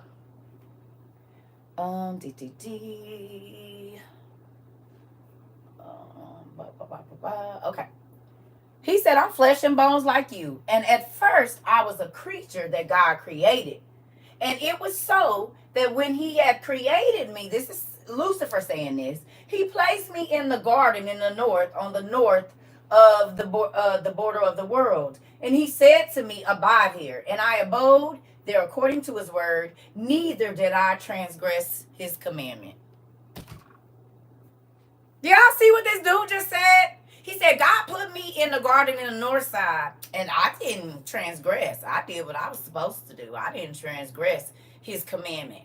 What was he trying to do right there? He already talked about how he deceived them, but what was he tapping into?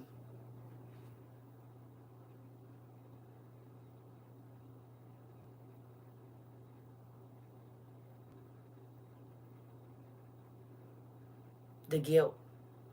The guilt. Their failure. No, he already knew that he was the reason they got kicked out. He's the person that made them transgress God's law. And so the first thing he said is, oh, God created me before he created y'all. But I didn't mess up. I didn't transgress his law. Well, instantly Adam and Eve gonna drop their head because they did. But they don't know this is the same spirit that caused them to do so. Now, who remembers me telling you that there are people in your life that will help you destroy your life so they can talk bad about you? And they're the reason your life is bad. Lucifer, their daddy. Lucifer caused them to get kicked out and caused them to transgress. Then he transformed himself into somebody else and said, oh, God created me first, but I didn't transgress his law.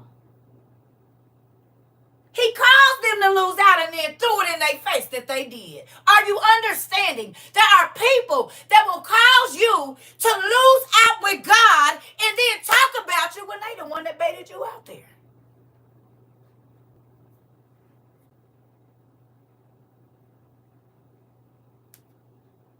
Girl, I would do it if I was you. Your husband ain't been treating you right anyway. That's because she mad because ain't nobody ever asked her to marry them. Oh, bro, my daddy used to cheat on his wife and my mama stayed with him for a long time. It'll be okay. Boy, crash her. Boy, she wants you. He mad because your wife shook him off. Your wife told that nigga, I'ma tell my husband what you doing if you don't stop. So you know what he did? Because he wanted her one way or another. He encouraged your husband to cheat. And then, when the nigga come crying, talking about how you done left him. Oh, bro, man, that's messed up, bro. Yeah, man, you can come crash with me. He giggling all on the inside because he was jealous of what y'all had. Because the spirit of the enemy has been against family since the beginning. And I'm about to show y'all today. And I'm asking you, when did it start? Just wait. You about to see your friends and family like, the devil is your daddy. I got to go. The devil is your daddy. The devil is your daddy. Gotta be. Watch this. He said, And he said to me, abide here, and I abode there according to his word. This is Lucifer. Neither did I transgress his commandment. Nigga, you was the first person. Y'all want to know another way to look at this? Somebody that knows that little stuff that got people unaliving themselves, the F word, will get their friend addicted to it. You know the F word? Don't type it here. The F word that is dropping everybody. You've seen how detrimental it is. You know you can't get off of it and you'll give it to your friend. Because you don't want to be the only one on the outside. You will get your family addicted or friends addicted to prescriptions because you don't want to be the only one. I know who your daddy is because ain't no way in hell. Listen, when chicks used to ask me about the strip club and they was young, I said no. And then the one young lady that I was around, when I knew she wasn't taking no for an answer, I came out of retirement and went in there with her.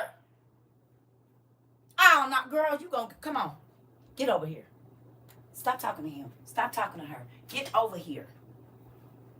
Because she wasn't going to listen. She was on a mission. And I could have said, oh, yeah, niggas used to ask me, why you ain't pimping them chicks out?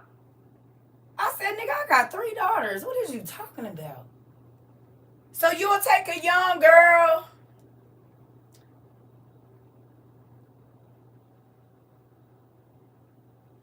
I said, my auntie was a madam, and I saw how her life turned out. No, thank you. My biological father used to talk about what he used to make women do. I see how his life turned out. No, thank you. And this man was an aerospace engineer and all kind of stuff. He smart as hell, and that hustle couldn't help him, and he didn't care about hurting other people's daughters. I'm trying to tell you. And I saw how their life turned out. No, thank you. Oh, I done seen how users' lives turn out. People that stop trying to, it don't turn out the way you think. No, thank you. How is causing somebody else some pain to come up for me? Make that make sense. That ain't a come up. Causing somebody else some hurt and pain, that's not a come up. And I don't envy you for none of that. I don't. I promise you I don't. If you gotta hurt people to get on top, I don't even want to be around you, bro. Or sis.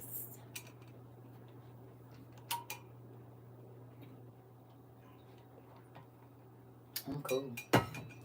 You better watch the spirits of the people. That's why the Bible say, know those you labor among, know the spirit in them. See, people too busy looking at this. I could give a damn less. Most times this is cosplay. What I'm worried about is what's in their chest and what's in between them eyes and ears. You hear me? Because them is the two things that's going to tell me what type of person you is. Not all of this. How you think and how you treat others is going to let me know what type of person you are. Do you put yourself first? Or do you put yourself in the middle or last? Or do you look at whatever? What is it? I don't. Because if you don't care about taking from them, you don't care about taking from me. If you don't care about sleeping with her man, you'll sleep with my man. And the list goes on. I'm not no different from them. You say, oh, I love you. I wouldn't do that to you. Lies. You will. And thank you for letting me know your character. Because, like I told y'all, people that be like, oh, I'm jealous. Oh, shoot. You only got to say you is jealous of something that God do for me one time, and I will not be around you. Because the Bible says jealousy is cruel as the grave. And you don't come back from that. I don't want nobody to be jealous of me ever. Because people that are jealous of you will either try to take your life or ruin your life. No, thank you.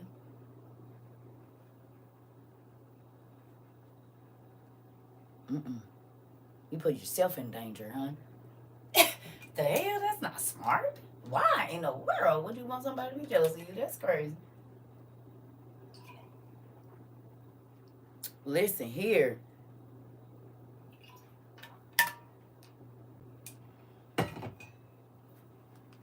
Nah, I'm cool.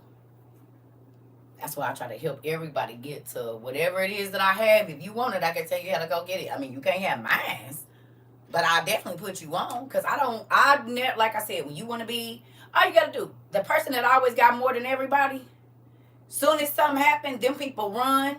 And they telling all their business, they doing all this stuff, they trying to ruin their life or they trying to get their spot. Instead of just putting all their homeboys on, so that or homegirls on, so that way everybody cool and you ain't gotta worry about people trying to do you dirty. But when you only want to be the one that's on, you gonna deal with that all the time. Everybody around me eat. That's the only way to make sure that a nigga ain't coming for you is if you feed everybody. Cause if they hungry, they coming over to your house because they know you got it. No. I don't want no parts of it, thank you. I will pass. What you need. I'm going to take care of your need because I don't want you coming over here trying to get nothing I got. And if I got enough, I'll share.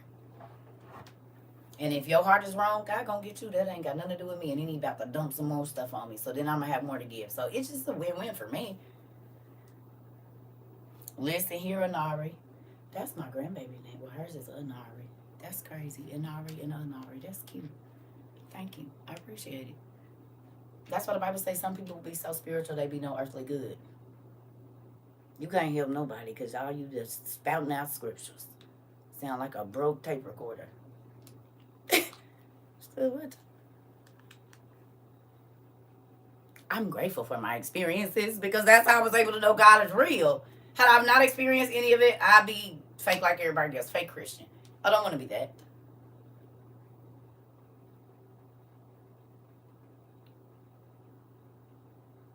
If you say you jealous, you jealous. That ain't no joke.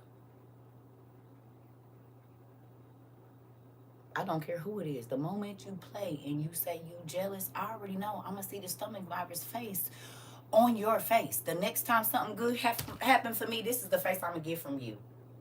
Or Fake smile, babe. You didn't already let it come out your mouth. The jealousy is in your heart. The Bible say out of the heart, the mouth speaks. They just told you I'm a jealous person. Oh, I'm mad. I didn't get one for me. But I'll make sure I take care of you. But girl, you always getting something. Nigga, you always getting up. Man, I'm tired of that. Man, you tired of me getting blessed? I look out for you every time I'm around you. And I look out for people you don't even know I look out for. Maybe if you didn't put yourself first, you would be good. You don't got to be jealous. Go to God and ask for what he got for you. You too busy watching what he giving me to get what he got for you. Because you don't want to go ask. You always trying to make sure you the first or had the best. I don't give a damn. I'll be last. And he say, whoever go last, he going to put them first. You said what? Go on ahead. Go on to success. Go on to whatever. I'm about to watch y'all make y'all pitfalls so I can write down a list so I know exactly what not to do. Right on. Boom. And then I'm just going to shoot past you. Right to the front. And because I got to learn from all the other mistakes of you trying to hurry up and get to the front. I got to learn from all the mistakes of you being grimy to stay where God didn't put you. You ain't got to try to knock nobody out the box if you already know you're supposed to be there. I don't care. Everybody just need to play their part. Let's go.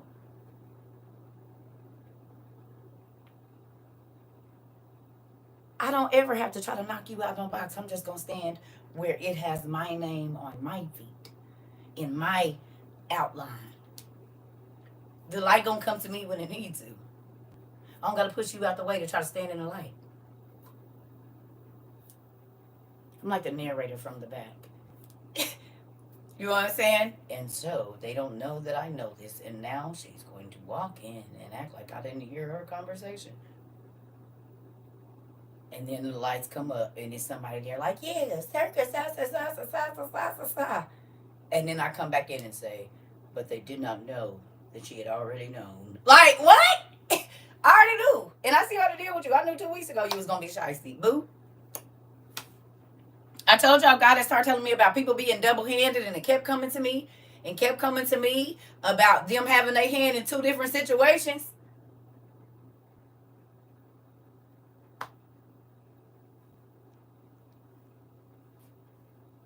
And then there was situations where people was being double-handed, trying to get information.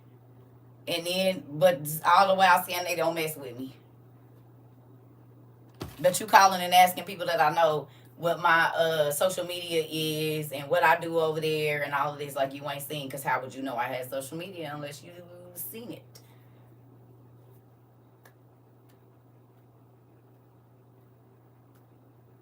I look at the things you don't say. It was all of the things that you didn't say. Like, they made it so clear to me. You hear me? Y'all know who that is? That's my girl. Lotto.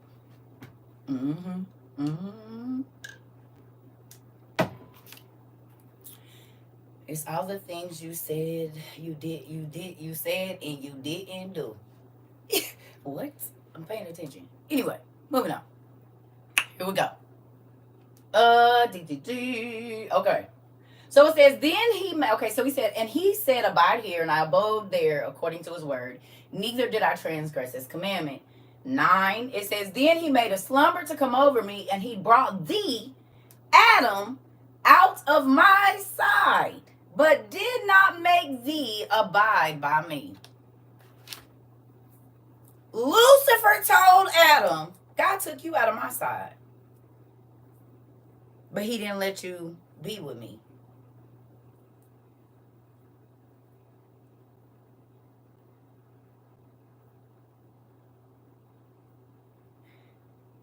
Lucifer transformed himself into a man and told Adam, God took you out of my side, but he didn't let you stay with me.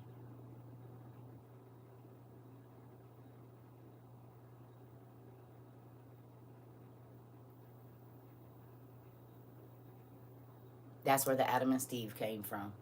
I was wondering who was going to grab it. That's exactly where it came from. Because he hasn't gone into Eve yet. He has not consummated his anything with Eve yet. He's never been with a woman. He didn't sing her, but he ain't been with her. If I'm not mistaken, they haven't consummated their marriage yet. Or their union in that way. It's right here. So then I ask you, when did it start? When did it start? In the beginning. It's been here since the beginning. Nothing is new on the planet. Here we go. It says, but God said unto thee. Now this is Lucifer lying. Okay? It says, then he made a slumber to come over me, and he brought thee, O Adam, out of my side, but did not make me abide by me. But God took thee in his divine hand and placed thee in a garden to the eastward. And then I grieved because of thee, for that while God had taken thee out of my side, he would not let thee abide with me. What was Eve created for?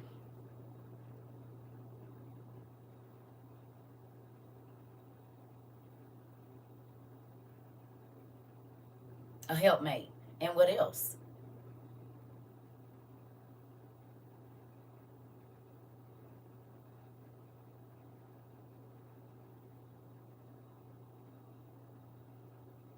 To bear children. To bear children. To do the population. So who remembers me telling you that there are some things, and I don't want y'all to type it out, what's understood don't need to be explained. Remember when I told y'all that the castration of the males and females that's going on right now is so that no children are born? Because he understands that you need those organs to create people. And every time a human is born, that's more grace and mercy that is given into the world, and he didn't get any. And he been on that assignment to make sure since the beginning.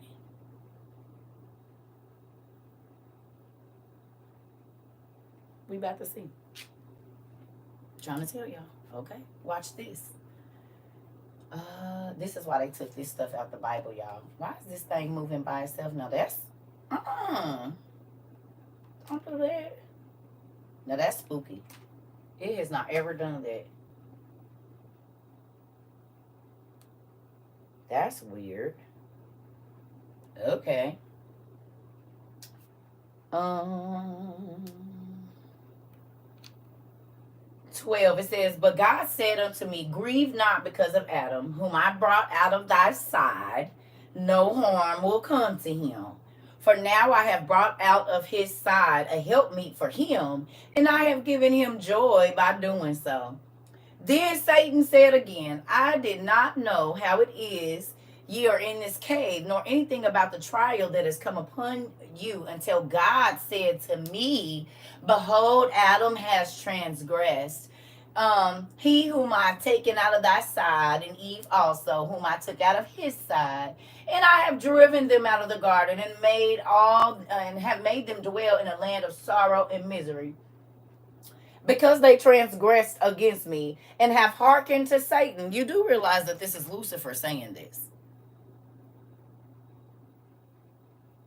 Y'all see how this dude is just lying? He knows the story because he was in the garden. He's the one that caused it. So he's twisting the story and saying, really what happened was, here we go. I keep telling y'all, Satan keep trying to steal God's glory. He was trying to steal it from back then. Really, he said, God came to me and told me what y'all did. And he told me, don't be sad for you. But you came out of my side, but he wouldn't let you be with me. So he put you over there in the garden, and then he took Eve out of your side.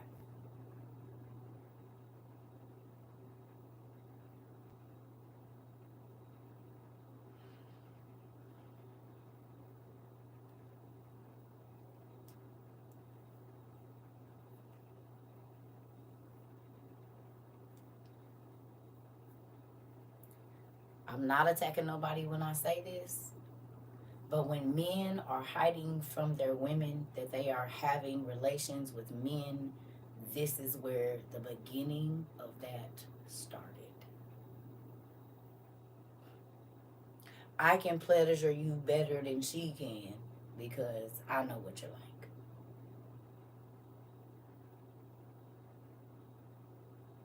Everything started with a little bitty seed.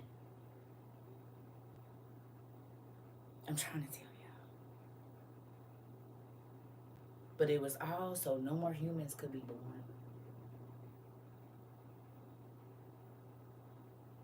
Because if he would have engaged in that act, none of us would be here.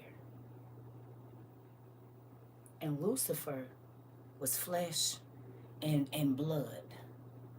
So if he would have engaged in this act before he ever touched Eve, not one of us would be here.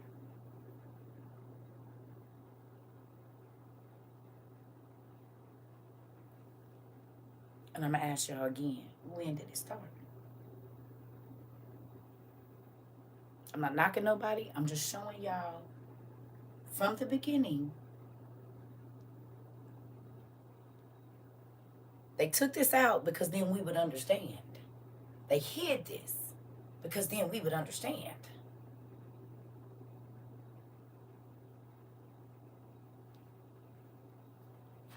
Because what are the two things that you got to give up when you transition, y'all? What's the first thing to go when you transition?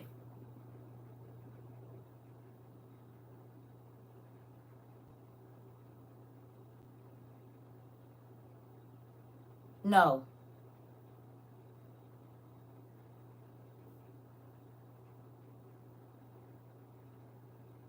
Your reproductive organs. Your reproductive organs. No. When you're transitioning, your reproductive organs are what they take. So the man that transitions to female, he cannot produce sperm anymore. So he can't sow a seed in a woman and get no kid. And a woman that removes her ovaries don't have no eggs to give.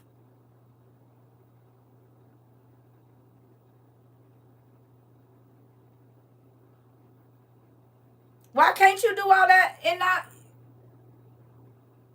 You understand what I'm saying? He strips them of their ability to reproduce. And I'm not knocking nobody. I'm just showing you. Because he don't want no more humans born. And one of the things that Lucifer has always done is mutilate human bodies because he was turned ugly or abnormal. His body was mutilated. God changed him. And when you start having a lot of plastic surgery, you start to look abnormal. People don't recognize you anymore. So where is this spirit of mutilating our reproductive organs, mutilating our bodies, and not even looking like the beautiful person that God made us, but now we are transformed into something that people don't even recognize? It's because Lucifer, when he lost out with God, he was beautiful. God made him the most beautiful angel. But his pride in him wanting to do what he wanted to do cost him all of his beauty. So now he has to cosplay what he used to be. Like people cosplay being happy. And they really miserable. They took these out so that people would not understand what is happening. The number one spirit on this planet, the number one ruling spirit is the spirit of deception, deceit. To be deceived, to be bamboozled, to be tricked. I'm not against nothing, no decisions. You do what you do. But you got to understand what's happening.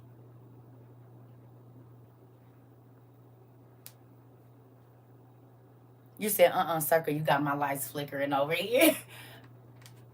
I'm going to just read. So, moving on. Okay.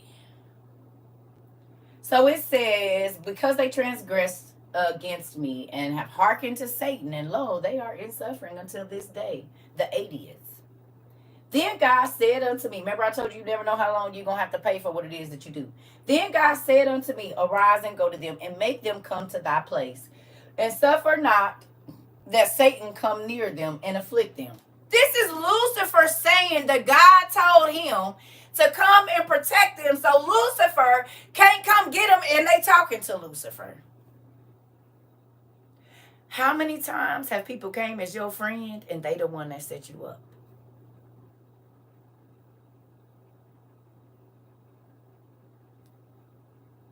They the ones that's taking you to where your ops is at.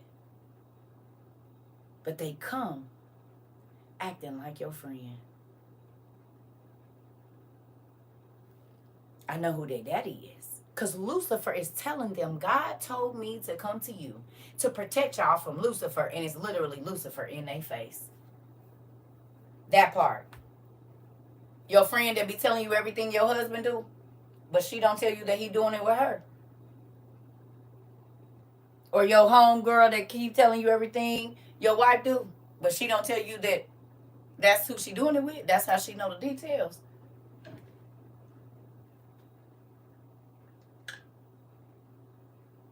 Laughing in your face. Because you don't know she talking about herself. Lucifer is literally talking about himself while acting like he ain't the one that caused it. Whose spirit is that?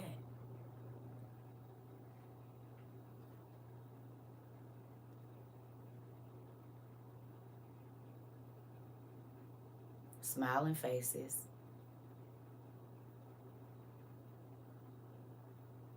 It's called I need the book you're reading. Okay, Roxy, so we use our manners, and normally you say, hey, can you please tell me the name of the book? Because normally when people say that, I don't answer, Pumpkin. I'm going to be honest with you. We got to use our manners here, but I will definitely tell you. It's called The Book of Adam and Eve. And you can find it in here.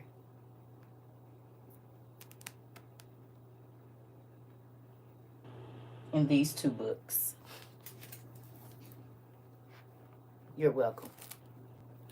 These books have lost the books that make Genesis, the rest of Genesis, the Jubilees, you know, the daughters of Adam and Eve, and Enoch, and all of that, because it's more to the story. It just tell you that Adam had kids, he messed up and he died. It don't tell you nothing else. This dude lived 930 years. God is way more detailed than that. And here you can read about okay, well that's where it is. But we reading this online. We on sacred text right now, if that's what you want to know. The Great Deceiver. I gotta go pee, y'all. Sorry, this tea is doing its job. Y'all, who noticed that I calmed down? This anxiety tea work. Holy holistics, babe.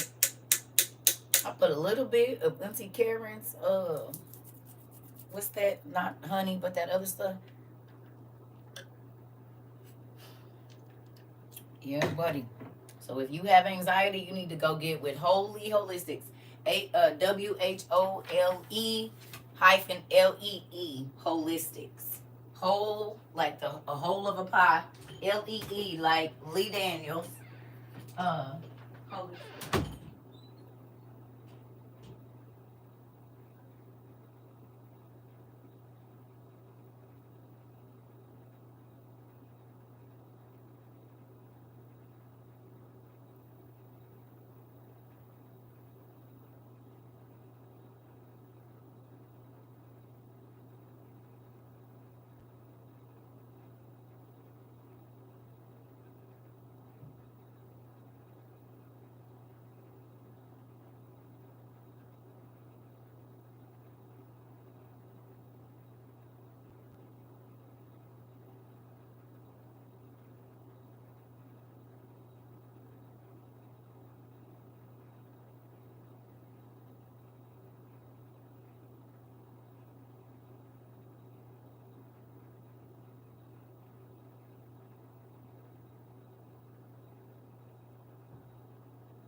Somebody bought me that bathroom scrubber thing, and I had put the money aside to get it, and I didn't get it for myself for Christmas, but I did get it. It got here today.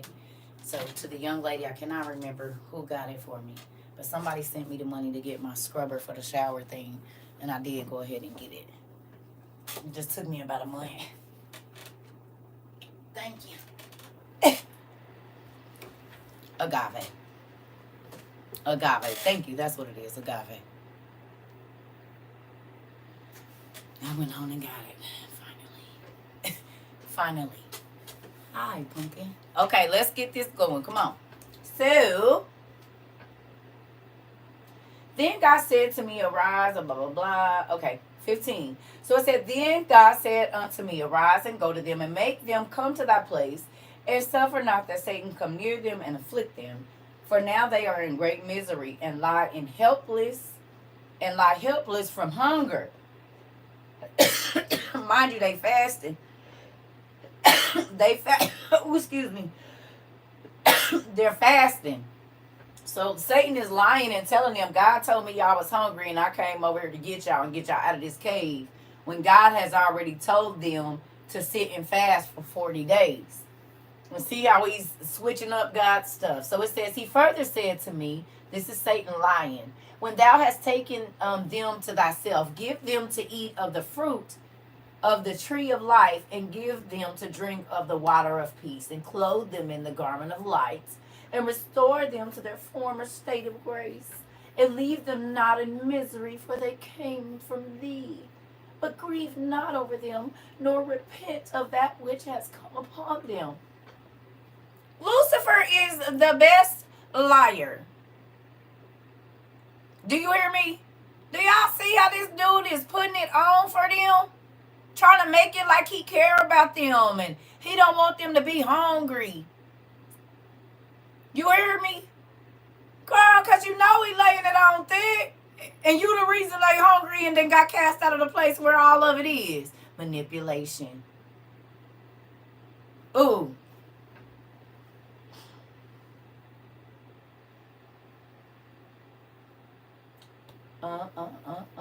17. But when I heard this, I was sorry, and my heart cannot patiently bear it for thy sake, O my child. But, O Adam, when I heard the name of Satan, I was afraid, and I said within myself, I will not come out lest he ensnare me as he did my children, Adam and Eve.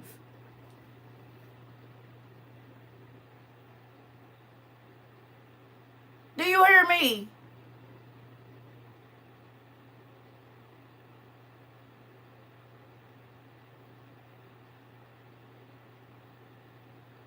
This nigga tried to say that he was the father of Adam and Eve. That he was sad and, oh, my baby. Just lying. Tell me that ain't what he do now. Don't he tell the stars and stuff he gonna take care of them, and that's why they sign those contracts, because they don't gotta worry about nothing, and they're gonna eat the finest of foods and have the best of everything because he loves them and they're so talented and all of these things, and really it's a trick. And they end up selling their soul for nothing to the very person that is gonna cause them all the pain.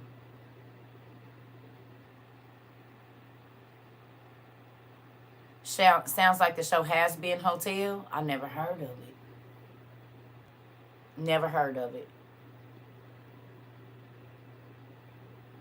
You said this is really trying to find. Come on now.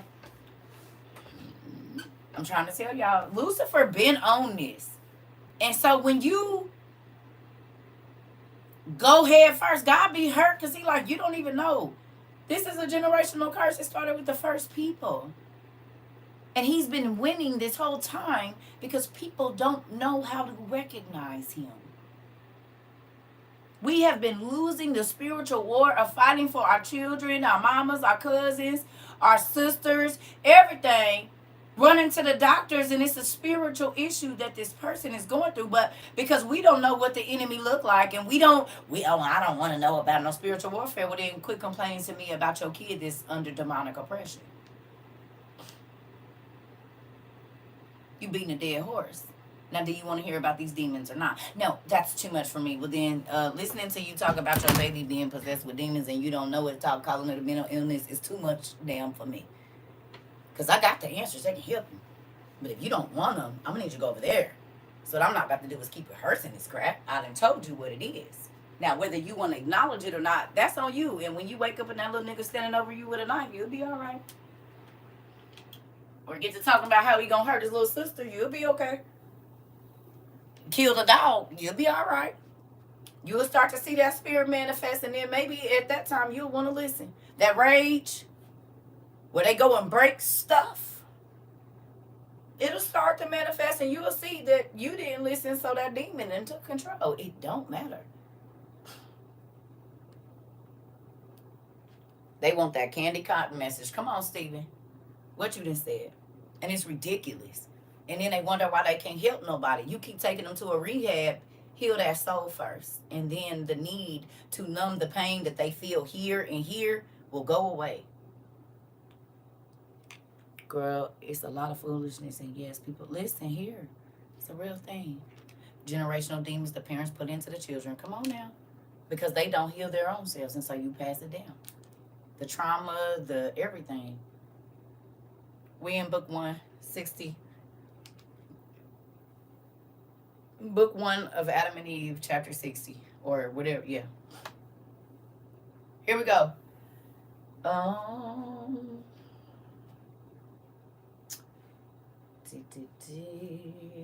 Okay. So we getting ready to skip out of this. Y'all can go and read the rest of that. That was all I wanted to read there. And so then I need y'all to go over here. So y'all see that Lucifer came like an old man to Adam. Y'all see that he came like an old man to Adam and told Adam that Adam was supposed to be his helpmeet, but God didn't want him to be over there with him. So he put him in a garden, and he gave first he said he was supposed to be with him, then he said you were his children. You gotta watch him because he lied twice there. First, he called him my child. Well, first he said he took you out of me and you were supposed to abide here with me, but then he took you and he put you in the garden so you could be with Eve. And then he said, now y'all my kids. So first he was gonna be your partner and now he your kid. Make it make sense. Oh, you mean how parents be with their kids?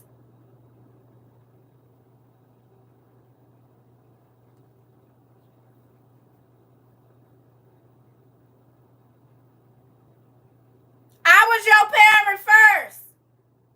And now I'm your partner.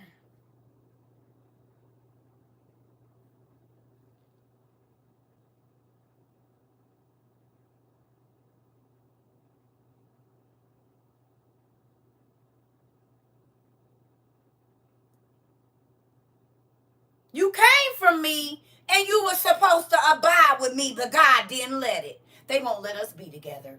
And we're in love. Are y'all seeing?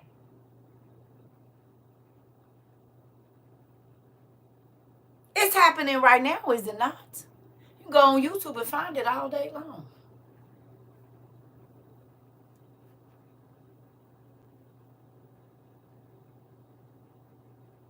Nimrod and his mama got married.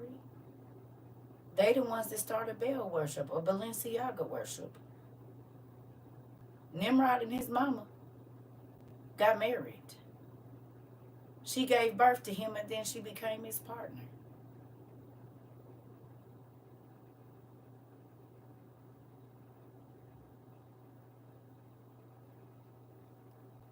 Wonder where that spirit coming from.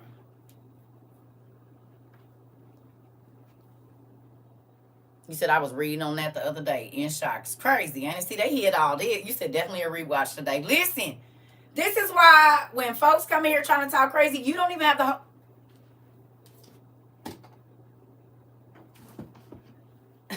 These 66 books is not the whole Bible. I promise you it ain't. Adam lived not 130 years. He had 63 children. You don't think they got stories? Thank you. You don't think in 930 years, the only thing that God had to say about Adam was, let me get the Bible because that's old English.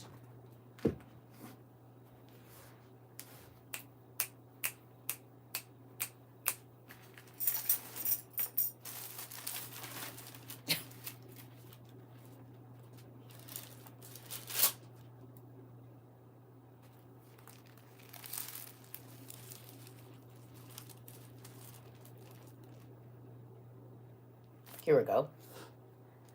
And he heard and said, I heard a voice in the garden, and I was afraid because I was naked, and I hid myself. And he said, who told thee that thou was naked? Hast thou eaten of the tree whereof I commanded thee that thou shouldest not eat? And the man said, the woman whom you gavest to be with me, she gave me of the tree, and I did eat. And the Lord said unto the woman, what is it that thou hast done?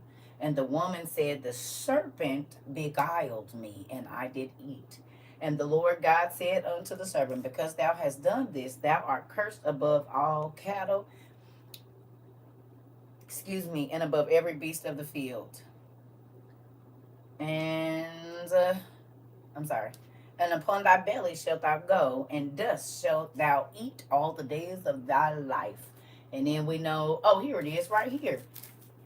Genesis chapter 3, verse 15, it says, and I will put enmity between thee and the woman, and between thy seed and her seed. This is Lucifer. And it shall bruise thy head, and thou shalt bruise his heel. This is the snake. This is the snakes used to walk upright. Okay, now we're going to move on right here. So we know that they got sent out of the garden. And then here, in book 5 right here, it says, this is the book of the generations of Adam in the days that God created man in the likeness of God. He made him.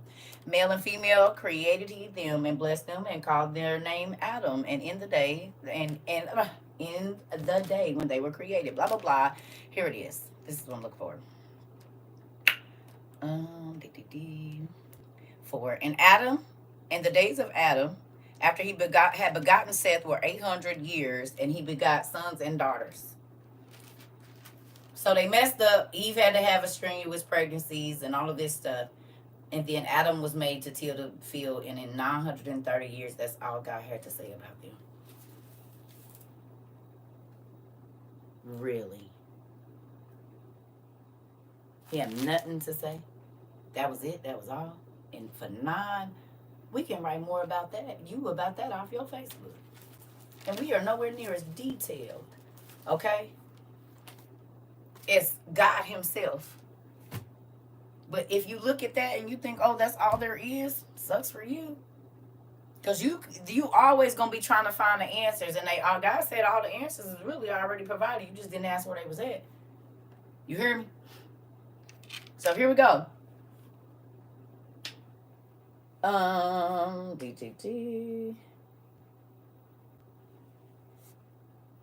Okay, so the next thing we are going to is, hold on.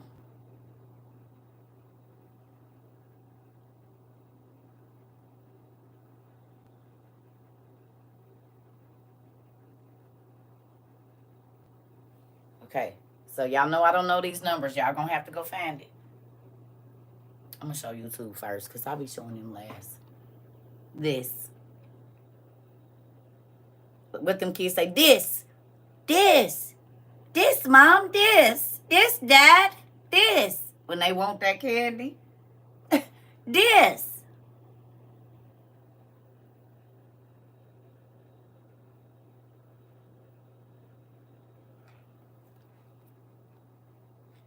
This one.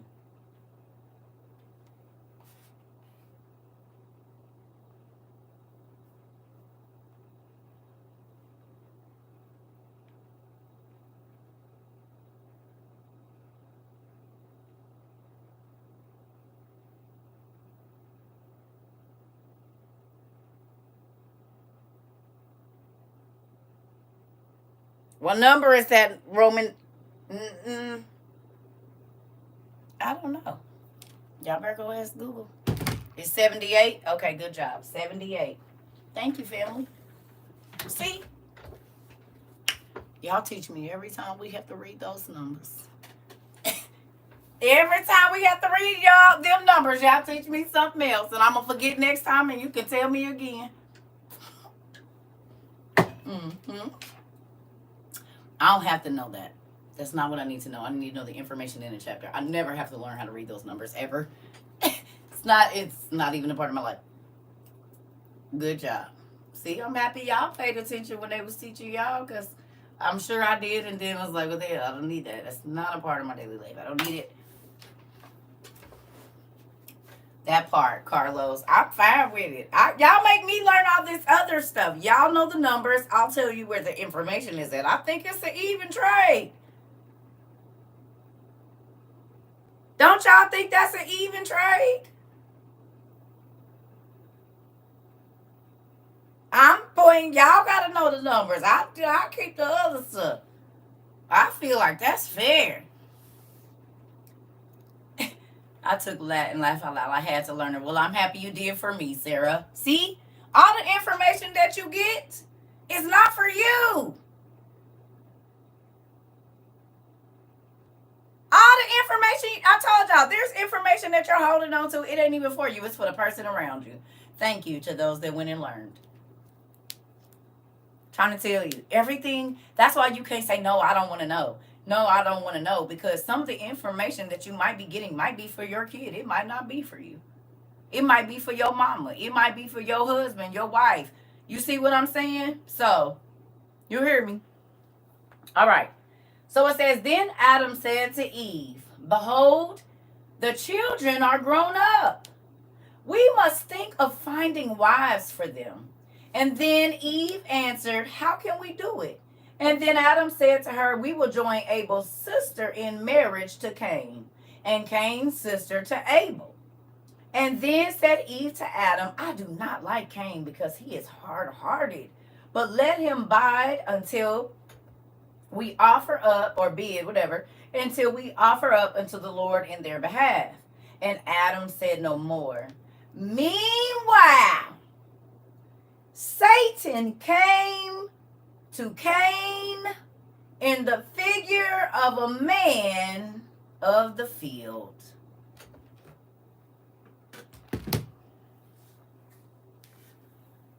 I'm going to read that again. Mom and Daddy said we got to get these kids multiplying, okay? And Lucifer did not bring out no old tricks. He went to the son in the same disguise that he went to the daddy in, but the son wasn't there to see it. The son hadn't been created yet.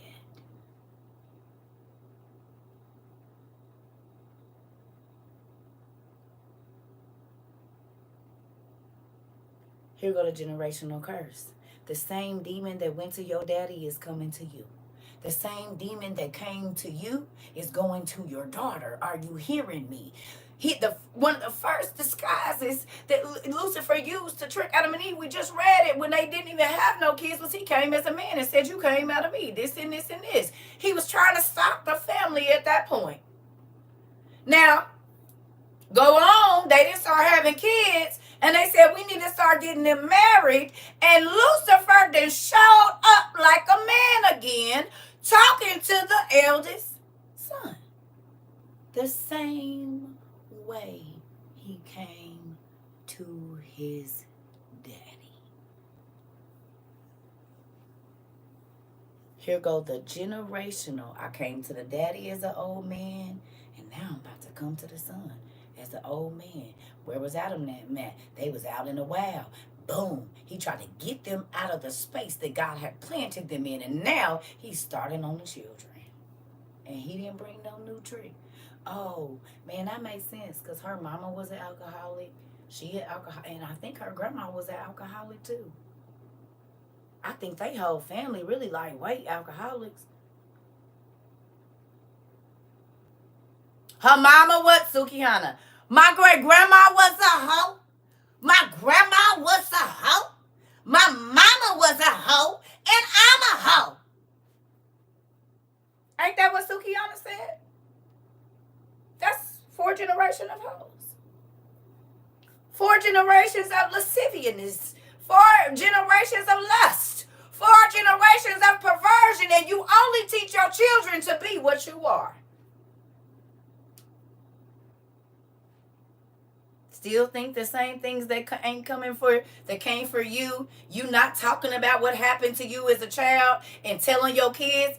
You do them an injustice, because the same thing that came for you is coming to your kids. And people like, you tell your kids everything, and yep, they gonna be prepared, because the Lucifer ain't bringing nothing new. And this is before I had ever even read this. I said I gotta prepare them, because the same things that my mama told me she went through, a lot of them I went through. So then I realized, not telling, thank you Jesus, not telling my children, don't give them the blueprint to fight the enemy. This is why I be telling y'all to journal about everything you go through, because your children will go through the exact same thing. And what that is a manual to fight the devil.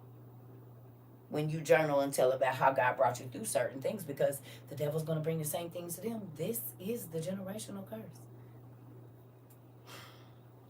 So when you won't deal with it and you won't acknowledge it, the devil get to put it in your babies.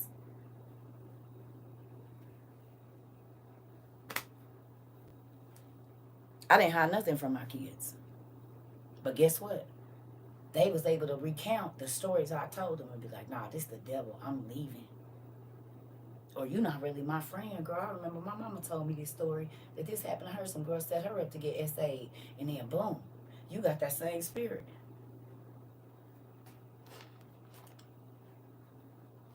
You hear me? Satan has to ask permission to do anything. That's when they covered in the blood. But if the spirit been running rampant, ain't nobody covered in the blood over there. So he got full range, homie. Because great grandma gave him the ability to get through the line. Some grandmothers dedicate their children to craziness. That's only when you covered in the blood. But if you say we all act like this, then nah, ain't nobody covered in the blood over there, and them spirits can run rampant and bring their homeboys with them. That's how they've been able to stay so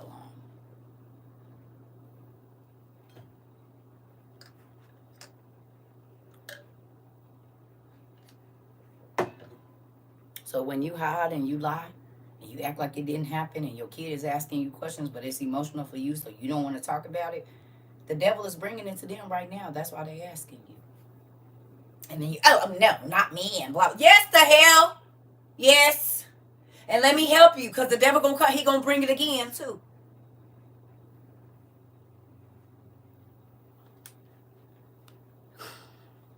That part, Miss Royalty.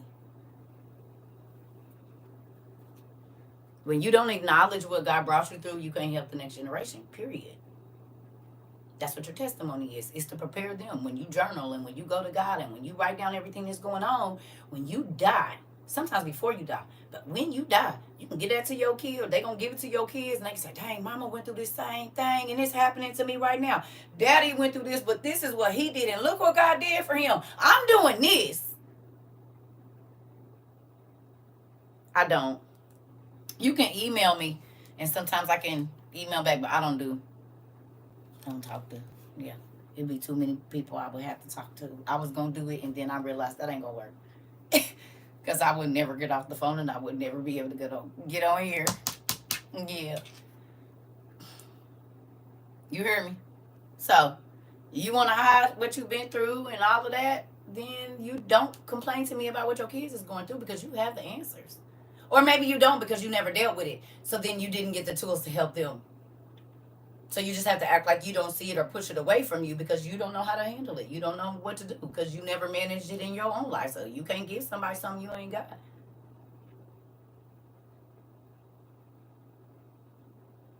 So acting like it didn't happen doesn't help. You have to address it so that it can't attach to your children. Period.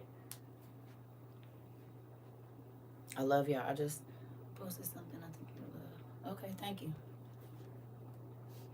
I need y'all to stay on cue though, goat to goat. I get it, but we're not talking about that right now. I love you. You hear me? That's what I be saying. I be needing y'all to stay on task. We talking about something else, because spiritual, other stuff, not that. Thank you. That be making me feel like people think they tired of me talking about what I'm talking about, and I need to talk about what they want to talk about. I don't like it. And I know you didn't know, but now you do. I don't like that. Got it. Okay. So, moving on. It says, meanwhile, Satan came to Cain in the figure of a man in the field, the same way he came to his daddy, and said to him, behold, Adam and Eve have taken counsel together about the marriage of you two, and they have agreed to marry Abel's sister to thee and thy sister to him. But if it was not that I love thee, I would have not told thee this thing. Yet if thou wilt take my advice and hearken to me, I will bring thee on thy wedding day beautiful robes of gold and silver in plenty, and my relations will attend thee. What did they give you when you get famous? What do they give you when you get famous? Beautiful robes and hotels and a whole bunch of jewelry and stuff when you marry the devil. Because you got to do a ceremony to sell your soul, and you be in a robe. They give you a beautiful robe to put on.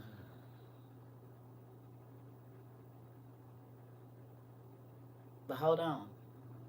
Adam and Eve said, we got to get these kids together. And even though I do not want Cain to be married because he is a hard-hearted man, we're going to give his sister to Abel and Abel's sister to him to marry. Okay? So Lucifer said, I'm about to tear up that plan, and I'm about to put a little seed in Cain's ear about his mama now. He said, I love you, and that's the only reason I'm coming over here and telling you your mama and them is plotting on you, and they trying to give your sister away to your brother. If I didn't love you, I wouldn't have came and told you. Well, why was you even eavesdropping on the conversation? And why didn't you say something when you was over there with them? Why was you even in the room with the people that's talking about me? Make that make sense. Why was you even on the phone with them?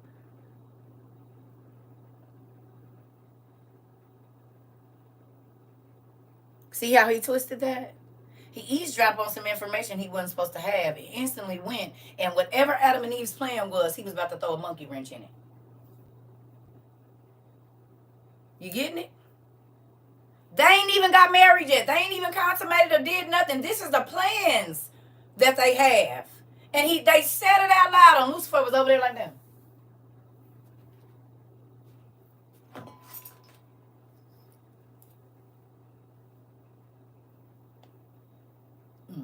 Okay. Mm-hmm. Okay.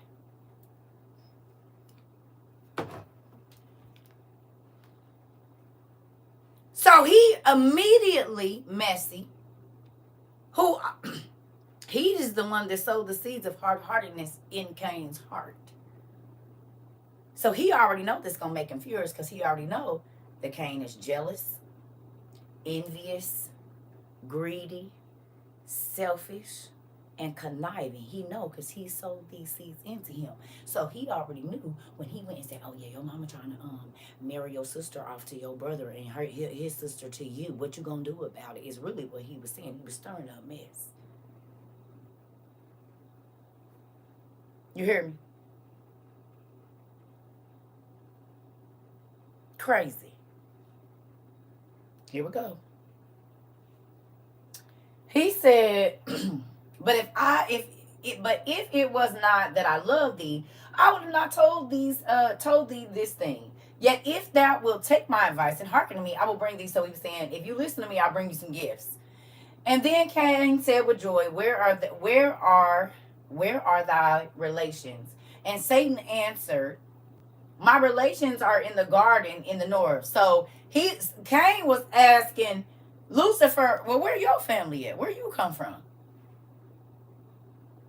And again, he lies and says, because do y'all remember he told, when he came as a man to Adam, he told Adam, I was in the garden on the north side. I lived on the north side. Okay? Now he done came to Cain as an old man in the field. And Cain said, well, who is your family? Where you come from? And he said, oh, I'm from the north of the garden. So he done told the son and the daddy the same lie. Literally. Came as a man to both of them before they could ever go into a woman and told them the same lie. Daddy and son. You don't think that's crazy? No. He didn't even try no new trick. The same thing that he brought for the daddy, he brought for the son. Same costume, same everything. Same lie, same everything. He ain't try nothing new. Because if it worked on the daddy, he's going to work on the son. Because the daddy didn't learn so that he could tell the son to look out for Lucifer. At least he's consistent. I try to tell you, he be on his job. We don't. So Lucifer understands spiritual warfare. You know who don't? With us. And that's why we keep losing our babies and losing our marriages and losing all kinds of stuff to the enemy, because we won't understand spiritual warfare.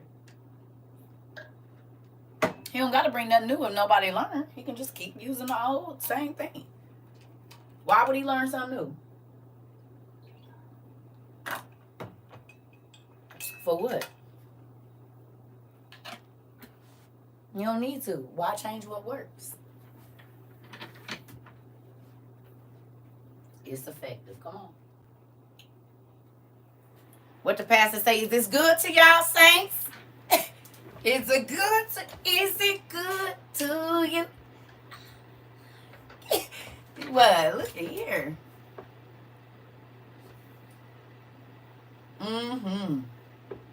Listen here. Making y'all think, anybody, about how Lucifer, he don't change. He gonna keep bringing the same thing as long as nobody learn. He don't have to, because he worked. Why I just start singing that? Because we family Kiva. Okay, let's go. All right. So Cain didn't ask him, where your family at, nigga? And he said, oh, my peoples is in the garden in the north, whither I once meant to bring thy father Adam. So he said, I was going to bring your daddy back in the garden, but he would not accept my offer. He said, I came to your daddy too, but he didn't accept my offer. Do you want it?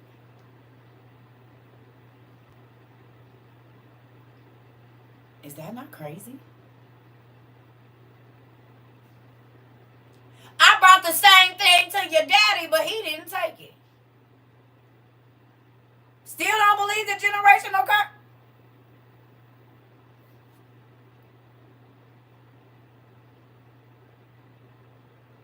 We talk about generational curses, but have you really studied them and understood spiritual warfare and how it works? It's very important that you do so. You cheat yourself when you don't. Here we go. 10, it says, but thou, if thou wilt receive my words, and if thou wilt come unto me after thy wedding, thou shalt rest from the misery in which thou art, and thou shalt rest and be better off than thy father Adam. Come to me after you get married.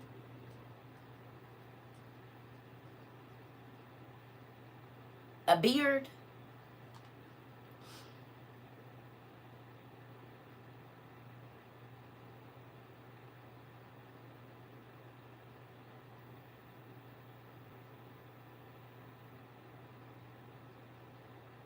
Ain't that what women are being used for now? Beards?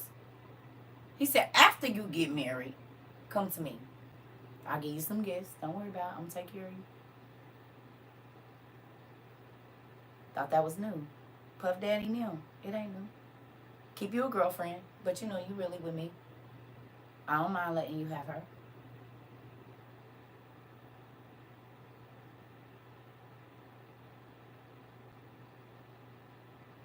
This is what we're seeing. It's nothing new under the sun. And if the first people didn't go through it,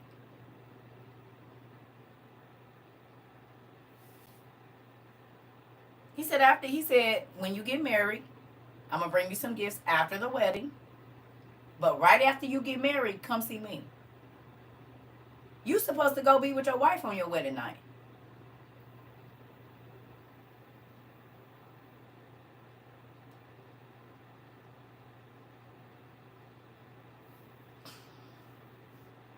All right.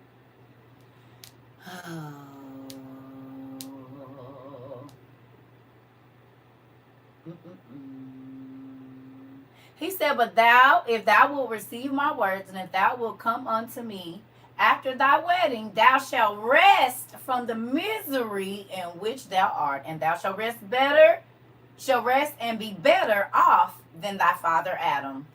At these words of Satan, Cain opened his ears and leant towards his speech. He was whispering in his ear. And he did not remain in the field, but he went to Eve his mother and beat her and cursed her and said to her, why are ye about taking my sister to wed her to my brother? Am I dead? This nigga went and beat up his mama. How many kids are beating their parents now because of something they heard or something they thought they said?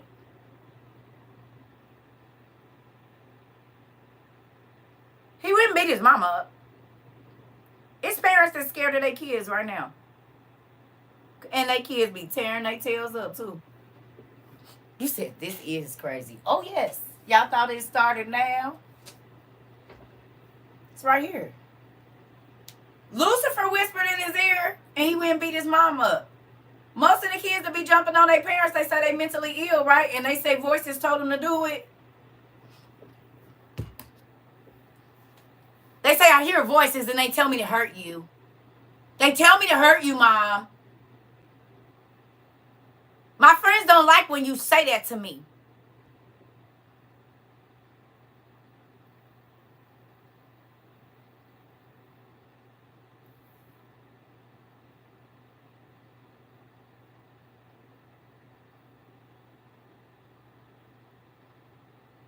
There are children that unalive their parents because they don't like what they say to them. Wonder what spirit is working through that kid.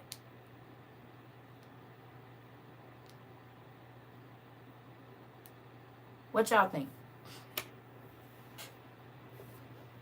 Okay, let's keep going. It says, and he did not remain in the field, but he went to Eve and his mother and beat her and cursed her and said to her, why are ye about taking my sister to wed my brother? Am I dead? And his mother, however, quieted him and sent him to the field where he had been. And then when Adam came, she told him of what Cain had done. You better get out here before your daddy get here, boy. But Adam grieved and held his peace and said not a word. Then on the morrow, Adam said unto Cain his son, take of thy sheep young and good, and offer them up unto thy God, and I will speak to thy brother to make unto his God an offering of corn. And they both hearkened to their father Adam, and they took their offerings and offered them up upon the mountain by the altar. But Cain behaved haughtily towards his brother. What does haughtily mean, or a haughty spirit? Can you please tell me what the definition of haughty is?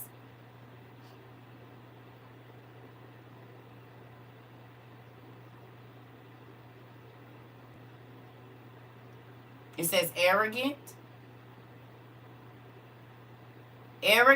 and angry and disgruntled, prideful.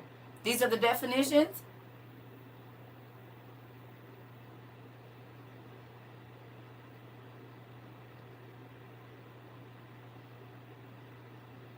It says blatantly and disdainfully proud, pride, arrogantly superior. So you have a superiority complex. Wow, my mom used to say that to me.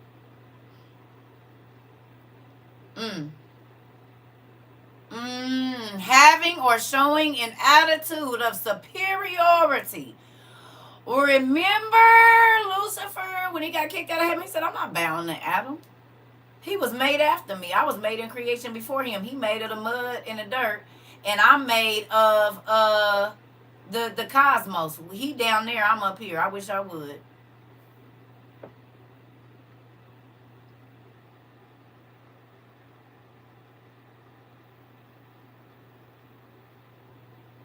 Y'all seeing the spirits just start to pop up off the page, and folks Now, ain't that crazy? Because Christians think they superior to everybody. Hate to say it, the Hebrew Israelites is right there with them now. They didn't used to be on that, but isn't that crazy that they have a superiority complex? I wonder if that's the work of the Lord, because God came and humbled himself and wore the Jesus 100s and some, but they elevate themselves.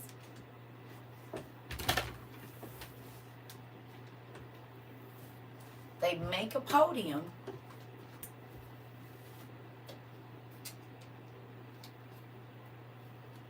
The Bluetooth device is ready to pair.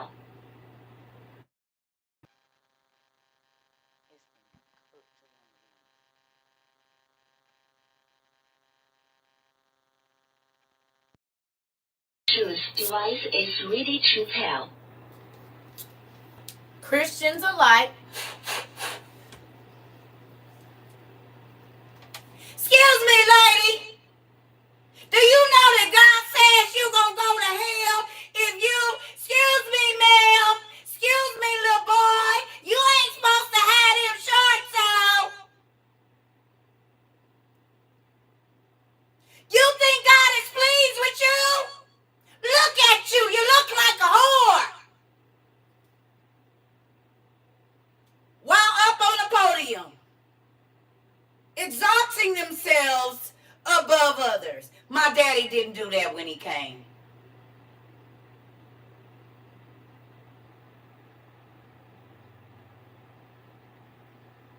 Hollering and screaming at people in the street like you insane. Don't y'all remember the crazy people used to be on the corner just yelling stuff at people?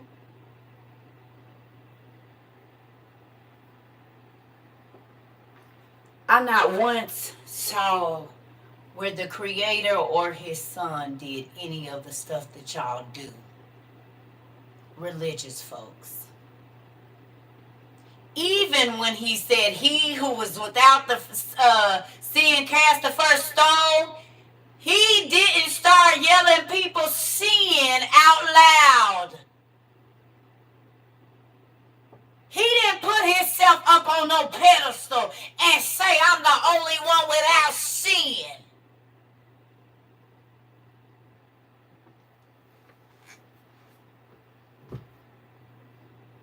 Especially not trying to embarrass them in public places like y'all be doing and think somebody gonna listen to you. You offensive. And the Bible talk about offending his little ones. It don't matter what they look like to you. First of all, y'all wrong because y'all looking at how they look. God said test the spirit. Since we want to holler and embarrass people, y'all showing us who y'all are. Thank you.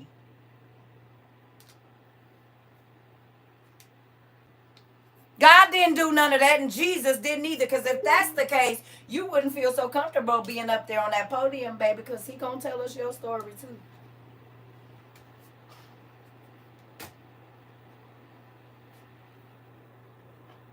First thing they do is start judging a person's outside. God said, try the spirit. Don't be fooled by what you see. You gonna get on the corner and call somebody out about their clothes. Well, let's look at your heart. Respect of persons. Because if a man come well dressed, oh, brother, you look nice. But if a little boy comes switching through there, you want to yell and scream at him. Well, you don't know. The dude right there is the one that made him like that. You just don't. Most predators blend in real well. He the reason that little boy switching. Because the man that was dressed real nice and don't look like he a predator is the one that was sneaking in his room when mama was asleep. But you fool by what you see because it's dressed up well.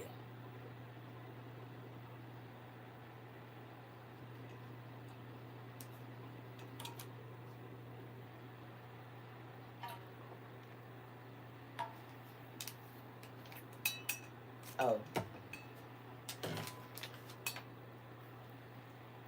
You want to look at the result and not what started it.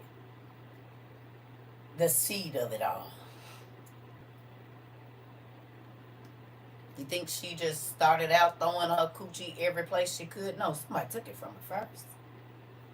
And they kept taking it from her. And so her only way to control it was to throw that thing back to somebody she called herself liking, just so she don't have to think about the person that's taking it from her when she go home. But you don't see that. You see a whore. You don't see the bruised soul that's sitting over there. You don't see the little girl that started getting sold at 2 and 3 years old to her family members and whoever else. That's not what you see. You see a whore.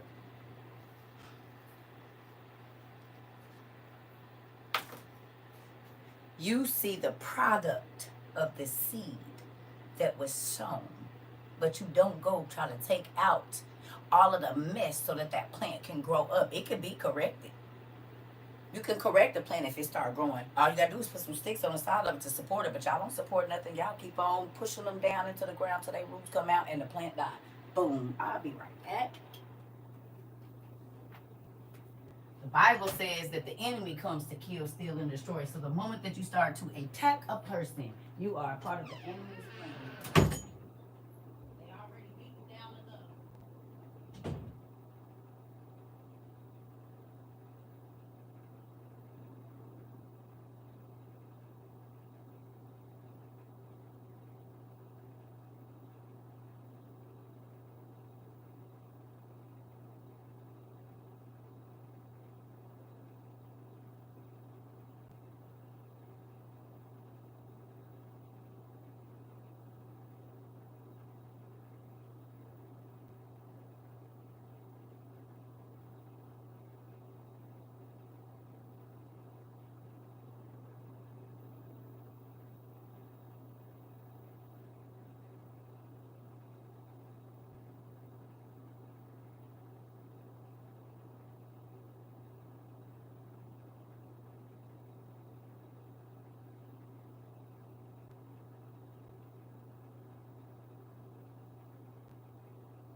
Ooh, sorry.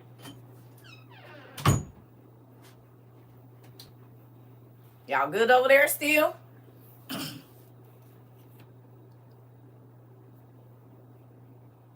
said, y'all, this video really needs to be replayed on the New York Madison Street buildings. Dang. Thank you. Excuse me. Well, you did warn me to get prepared in the beginning of this class. You've been in my life all day. Well, I love you.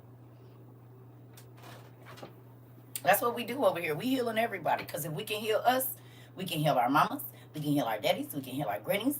We can heal everybody. We can heal the generations after us. You said trying to recover a little. How y'all think I be feeling? Now y'all see why people used to want to attack me? And I used to have to fight my way out of spaces. I wouldn't even be talking into nobody in specific. It'd be general conversation, and now I got to fight my way out of the house. Because I done tap dance on everybody, and I'm talking about I'm 12. 13, 14, I got to get out of here. I know what the prophets went through. Niggas was hunting me down, honey. And then, in real life, there was one of our members that hadn't been here for a year. Y'all remember she came in and said, yeah, so I haven't been here in a year, but everything that you talked about is happening right now. I said, I've been telling people that. That's when people come back, when the stuff that I told them starts to happen. And not her, but in my personal life, they being talked about me bad, dogged me out, went and hung out with the people that I don't like or whatever, and then everything starts to happen. They be like, hey, no, hey. And this is why I used to change my phone number and move and all of that, because it's going to happen. It's going to happen. Because this ain't even nothing I care to talk to you about. It ain't none of my damn business. Don't affect my life at all. But if you don't want to hear it, that's fine.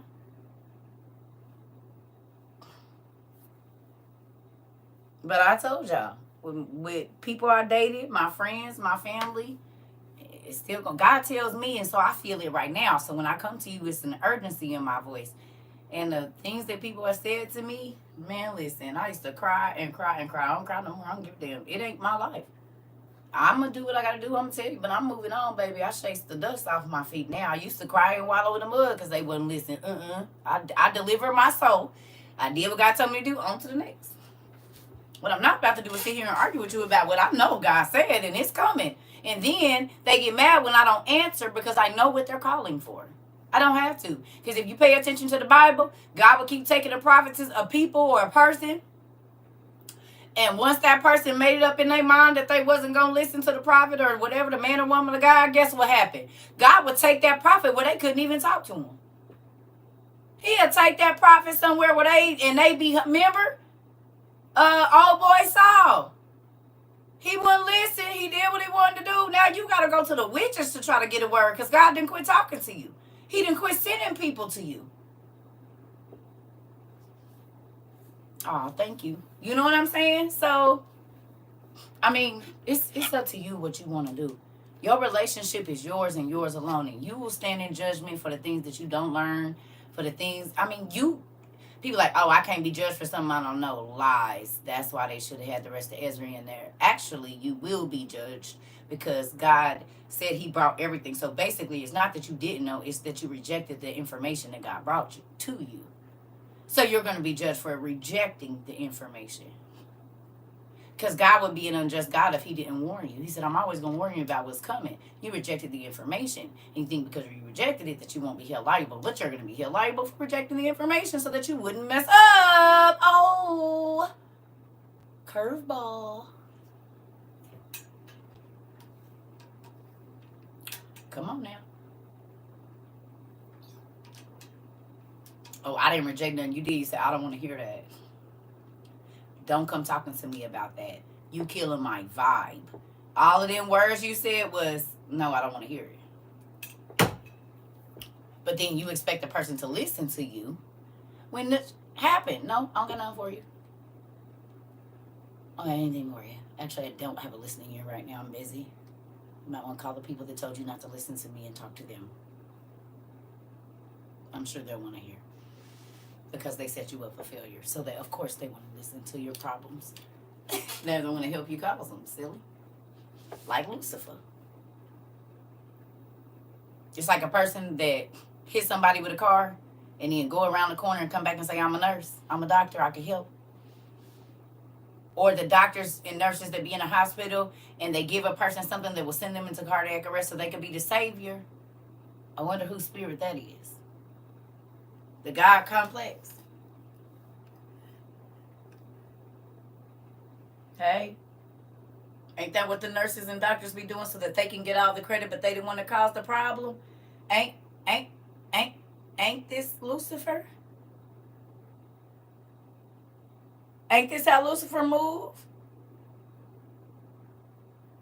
Oh, it's nurses. It ain't just Dr. Death. See, I done watched all the shows. I watched about the nurses and doctors in Britain that was on this.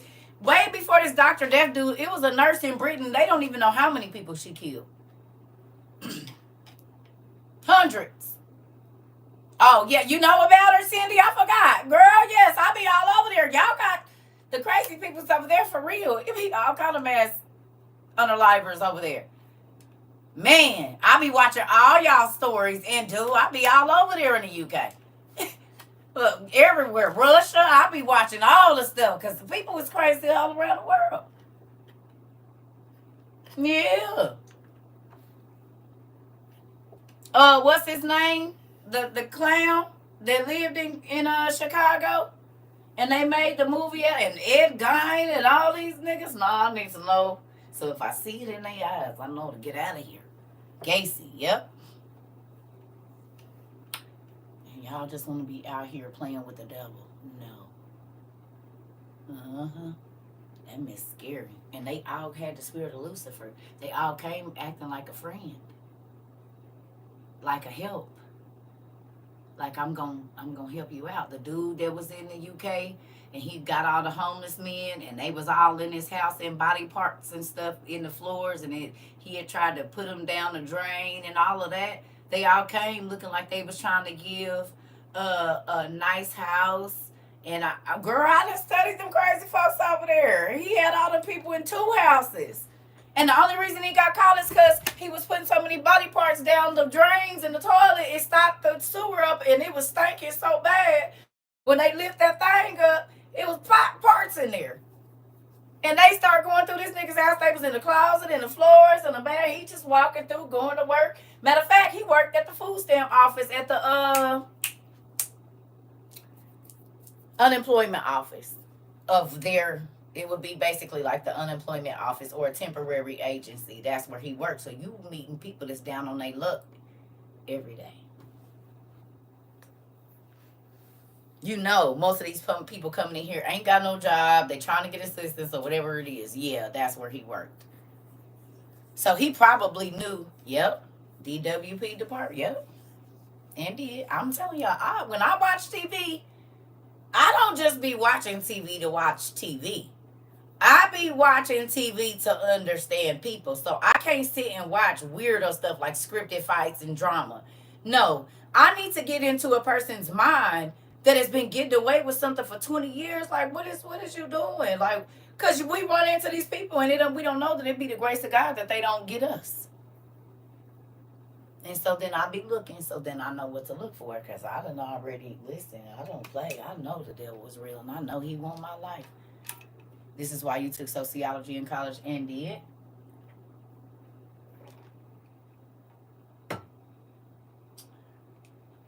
It's over there somewhere, Tom. I need to understand, nigga. I'm trying to understand. And most of those people say, I don't know, something comes over me. I don't know. It's not a specific thing or anything. And then once I do it, I'm fine. That's because the appetites of the evil spirits are insatiable. They are the spirits of the fallen angels' children. And they're trapped here and they inhabit people. And this is why there was famines and all kind of other stuff, and why they started to eat the humans and eat all the food. See, a lot of people don't know that the reason for the famines in the beginning of the Bible was because of the giants. Their appetites were insatiable. This is the whole fee fi fo fum Jack and the Beanstalk. That's a true story. My major is child psychology, and they say it's a chemical imbalance in their head. Huh? And do. Now y'all understand. That's why I study abnormal psychology, girl. Because I know it's spirits, but I be trying to see what the doctors be lying and telling y'all it is. That's the only reason I go over to the medical community, is to see what they be calling the spirits and what disorders is what. Then I can go right to the Bible and see the story. Yeah, if you got a parasite releasing toxins in your body, then I guess you would have a chemical imbalance. They're an actual. Listen. Do you realize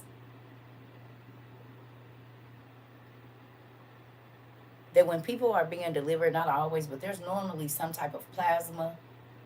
They call it plasmic material. Like, y'all seen Ghostbusters. That.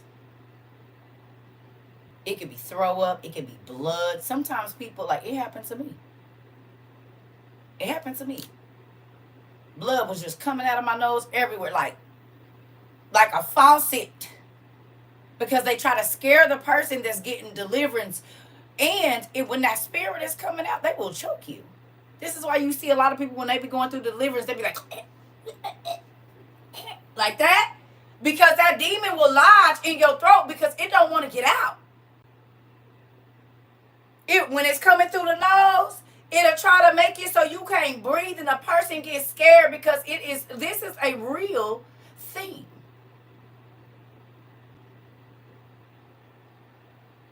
They don't want to leave.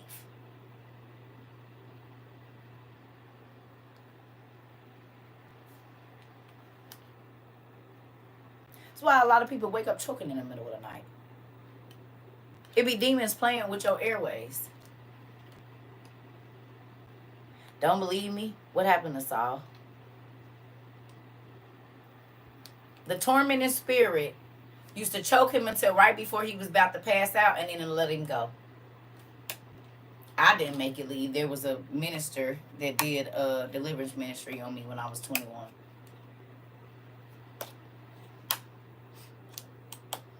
Sleep apnea. Yeah. In real life. Sometimes you wake up choking. You need to start anointing your bed before you go to sleep. We read the story about the tormented spirit that came for Saul. And it would choke him. God it would choke him until right before he passed out and let him go and choke him. That's a scary feeling. You said, this is me every night. You need to pray over your bed. Y'all, we read that. We did a class on that a couple of times. Tormenting spirits choke you in your sleep. And you wake up gasping for air. You was here. You was here. It just was mixed in with some other stuff. You was here. You was here. You was here. I don't know, Tone. Tone, I just told y'all yesterday I am not Google or the encyclopedia. I don't know. I don't know, but you got the books. And I know you got them. Go. Y'all is not going to keep hitting the book. CERCA. Tell me where.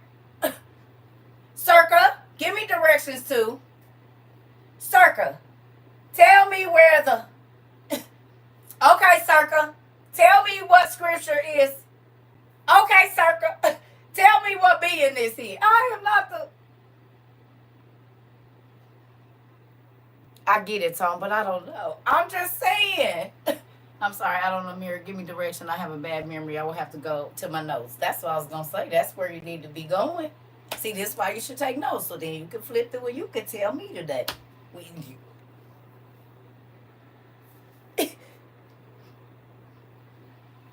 Yeah. Well.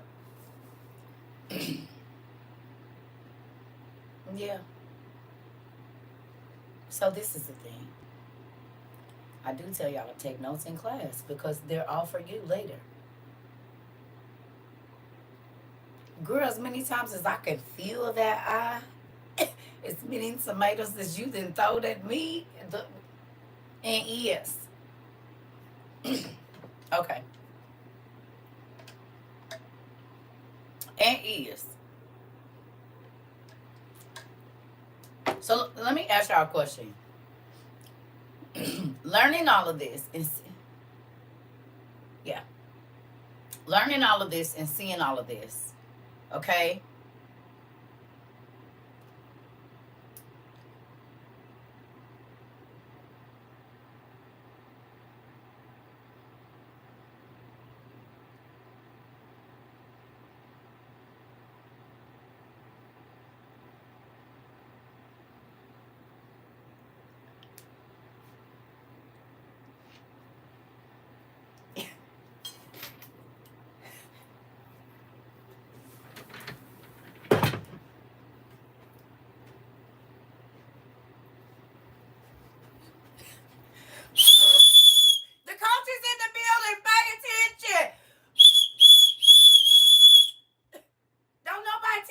What to do in here. Love y'all.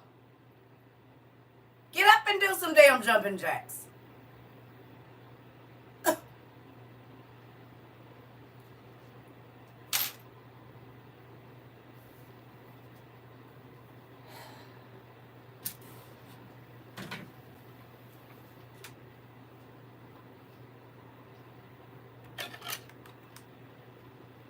I love y'all. We go quit coming in my class and not listening and thinking that I'm going to stop talking about what I am talking about to acknowledge what you want. We're going to not do that.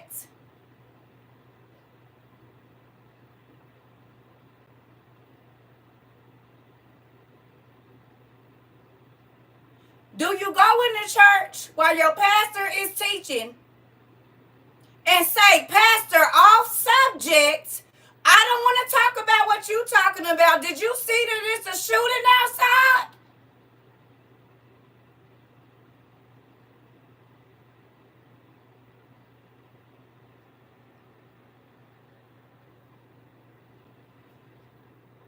Goodness gracious. Do you go when your boss is talking and say, don't want to hear that? So, what about that football game?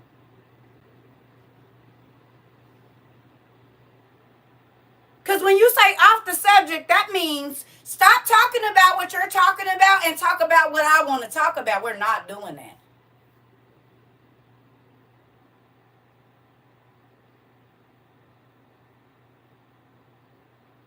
I'm not going to keep saying it either. If you don't want to hear what I'm talking about, then you need to log out my damn class. But what you're not going to say is off subject while I'm in the middle of speaking about something.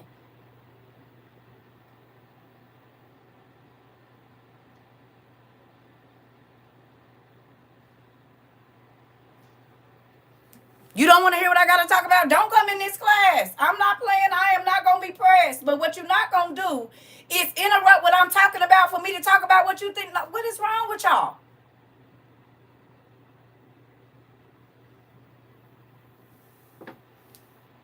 And I'm not saying I don't want to hear nobody else's ideas, but if you see me enthralled in something, don't come over here and say off the subject. Well, hold it.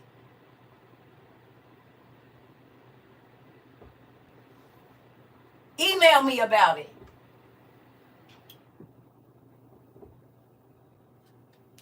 Because if you was in the middle of a conversation and somebody said off the subject anyway, have y'all heard about the new shoes they put out? You would be mad as hell.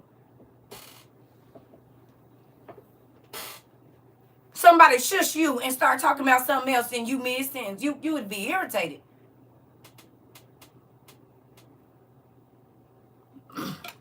So I don't know why people think it's dismissive. It is. And then people want me to say, hey, such and such, when you come in. No, you dismiss me all the time.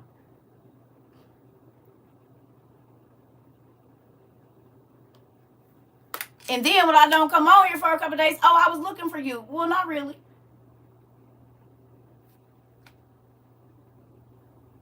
We've been here 2 years, y'all.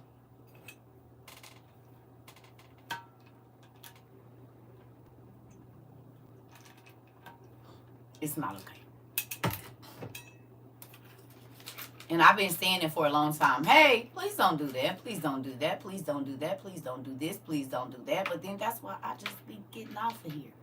And I just shut the whole class down because I don't have to be irritated. And I don't want to. So unlike other people that wait to see what I'm going to tell you everything that get on my nerves. So that way we can keep this class flowing. And I do it in a nice way most times. But come on.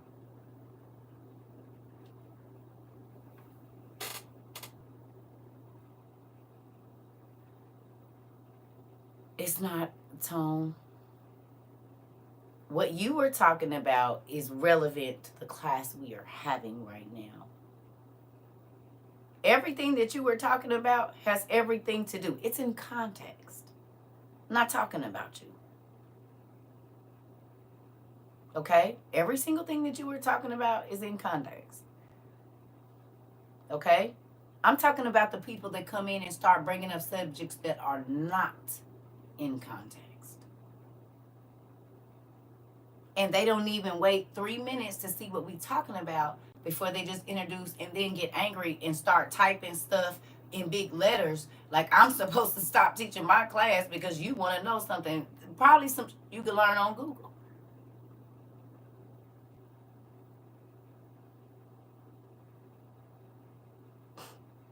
That's all I be saying. You hear me?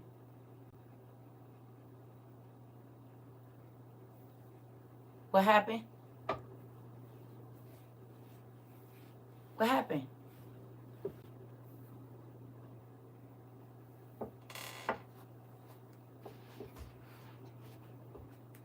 I don't know what else y'all want me to say because I've been nice about a lot of stuff. But as y'all can see, I'm not going to keep saying the same thing. We is all grown. You don't got to keep telling me over and over and over. If you tell me something bothers you, I'm not, if I want to be around you, I'm not going to do that. And it ain't saying that I ain't going to do it when I'm not around you. But if I know I like being around you and I want to hang out with you, whatever it is, if it's offends you, I just won't do it around you. Because I like being over here. But I'm not the person that's going to deal with people that irritate me. If y'all have not seen already, I'm not going to do it. And I'll just... You'll be back in here as user 24630 in a minute. I'm not going to keep doing that. Yeah. They do manifest more. Now, we about to get through here because I can tell I'm getting hangry. I'm about to go. We almost at 200 minutes. Let's get down through here. Through this. Why Lucifer don't want people to be married. No. Bae, I don't know how to say your name. No, if you want to pray, you can pray. Please. I've been doing this 2 years. This is school. This is not church. You might not have heard me say that. This ain't church. It's school. It feel like church, but it's school. And when you go to your college and when you go to your job, you do not stand up and pray there. You just leave. It's the same thing here. Okay? No. And it ain't that we don't pray. It's just, this is school. And that's why I set it up as school. Because people want to bring church into school. No. This is school. Do we pray for people? Yes. But it won't be at the request of others. It's when God tells me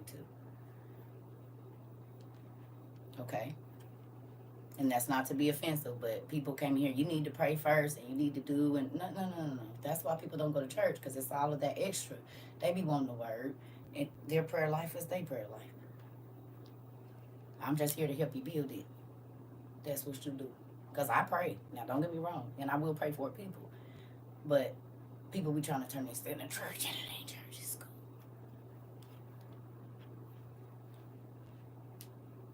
Church runs people away. School don't. Everybody want to be educated. So then we can get more fish that way. And then they just be over here and they don't even realize they start praying all the time. What our form of prayer here is written prayer right now.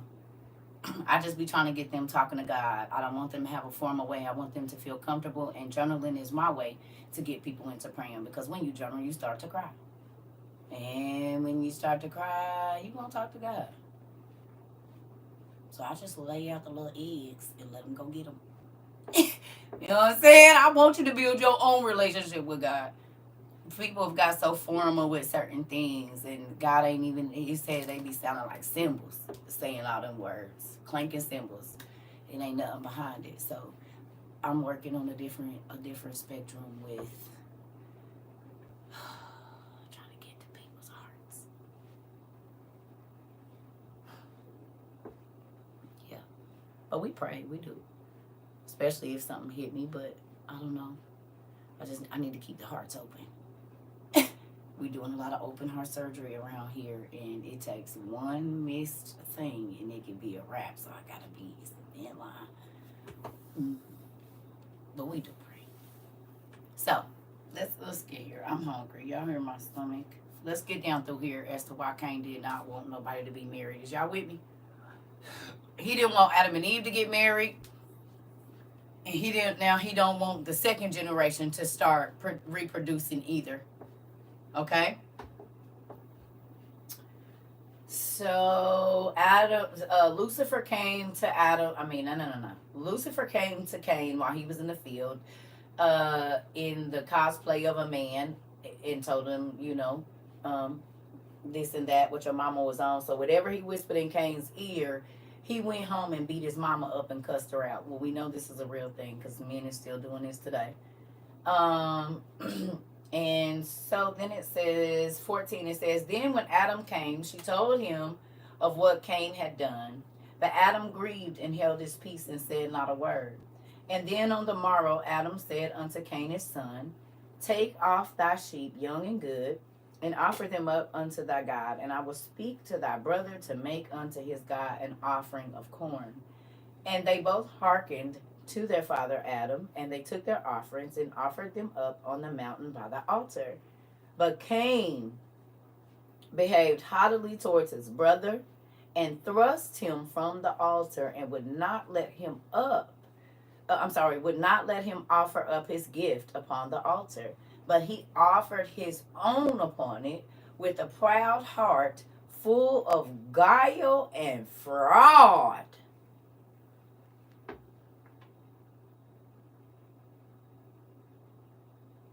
Y'all hear that?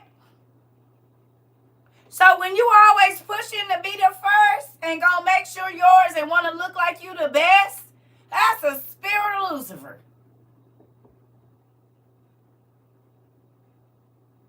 I'm gonna read that again. But Cain behaved haughtily towards his brother and pushed him basically from the altar and would not let him offer up his gift onto the altar, but he offered his own upon it with a proud heart, full of guile and fraud. You always want to be the first to show your stuff off and make somebody else feel like what they got ain't as good as yours.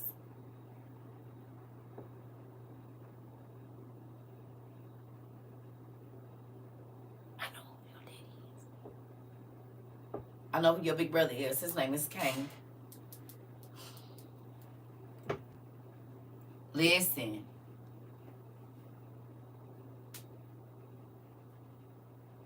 This is like the person that'll cut everybody down to get the what you call it, the promotion, or the baby mama that want him back, so she always paying attention to what the new girlfriend is doing, so she could throw her under the bus, cause she want to be back in that space. Or you always telling on the lady at your job cause she your competition and you know she really do a better job than you, but you been there longer and you know they gonna promote her. You've been seeing them, so you hurry up and go try to spit some salt in her stuff. I know who your daddy is.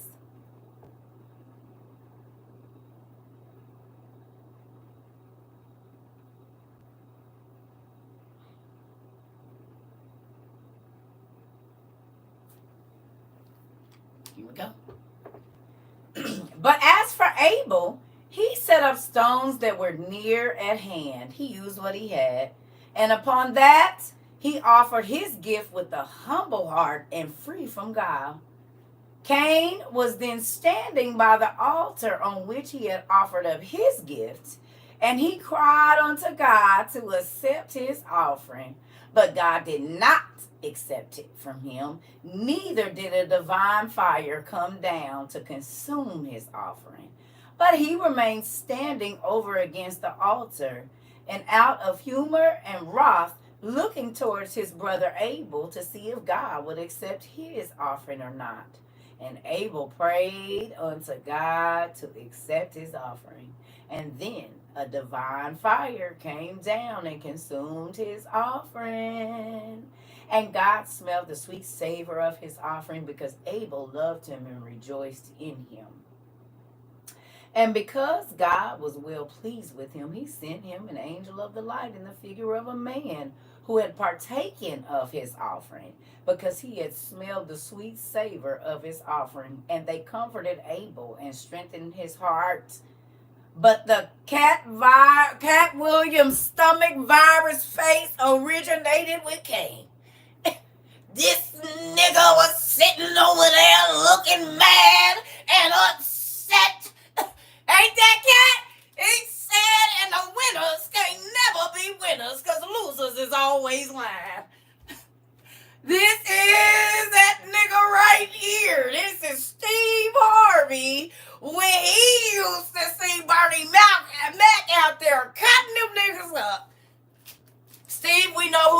daddy is, homie. And you cosplayed a man with hair for about 10 decades. Deceived us, nigga. If cat hair was falling out, it was just falling out. But you been cosplaying a nigga with hair for about 2 decades, nigga. Oh, shoot, you cosplayed a good husband, too. Had a soul food. Ain't that something? Taking somebody else's words and using them as your own. Steve Harvey, I think Lucifer is your daddy. I'm just saying. He did all the same stuff Lucifer did. You said your cat impression is amazing. Listen, I'm going to meet him one day. I'm trying to tell you. I'm going to meet him. I need to pick that brain. You hear me? I need to get in there. I don't know how it might be. We end up at the same gas station or something. I don't know. Let me go get some water. I'll be right back. Trying to tell you. It's a few people's minds I like to pick.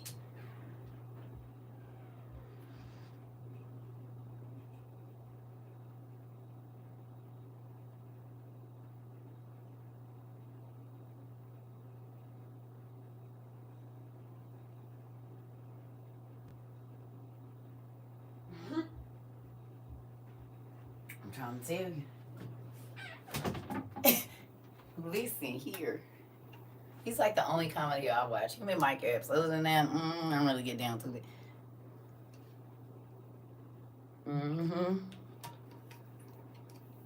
Listen.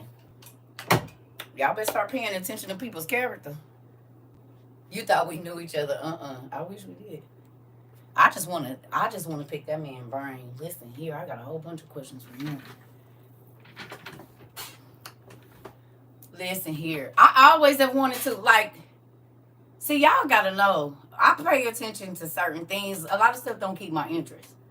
But that's one person I've always paid it. Y'all, this lash is off in the middle part. It's driving me crazy too. Yeah. Yeah, Eddie Griffin too. I do like Eddie Griffin as well. I do like Eddie. He reminds me of my real dad. Eddie Griffin acts a lot like my real dad. Walk like him and everything. They eyes the same color. My biological father, Eddie Griffin, all day long. All day long, I kid you not. Maybe that's why I don't too much watch him as much no more, because he look like my dad. Sound, his whine and his voice and everything is my dad. My real dad. Yeah, sounds about right. I told you I used to read everything I got my hands on. My teachers, all the bookies, I used to give my book and piece of things away. I have stacks of them things. And that was when I was young, and then older, all the reading programs. Yeah, I believe it. I told y'all, my mama, these are not all the books I've had in my whole life. I told y'all I didn't have to leave whole shelves of books. That was as a teenager. I was always the library assistant. I got the books first. I put the jackets in there, baby. I done read all of the magazines, the girl magazines, the what's the name? The Sports Illustrated. I read all of that stuff. I read all of that first. Even if I never checked it out, I didn't have to check it out because I wasn't putting Miss Barbara let me do it. That was her name. That's who I did the Meals on Wheels with, the librarian. I used to get in the back of that lady car and go drop off food to this lash is off. I'm not doing this. This is driving me crazy. There it is. My hairless cat. Hell. I'm not doing no lashes. Yeah. And I had to stay in when I did have to stay in. I couldn't go nowhere. Yeah. It's a real name. I don't know why people think that's a big number. Some people can read 2 or 3 300-page books in a day and can tell you everything that happened. Not listen, read. But people don't read anymore, so then they don't know that we used to have... Y'all remember when I used to do the time test to see how many words you read a minute? Y'all remember that?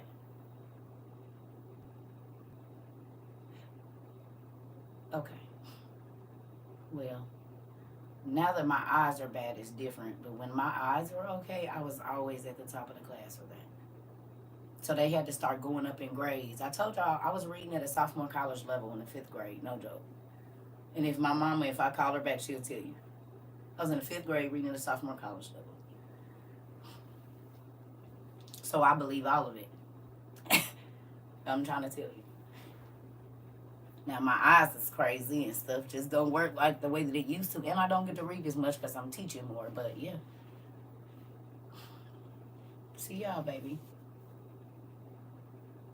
I used to devour books. It was so bad. My mama used to whip me and make me go to sleep. I was the kid that used to be under there with the lights and ears, sit on the toilet and be numb in the legs because I didn't read my whole book. Listen here, I'm trying to tell you.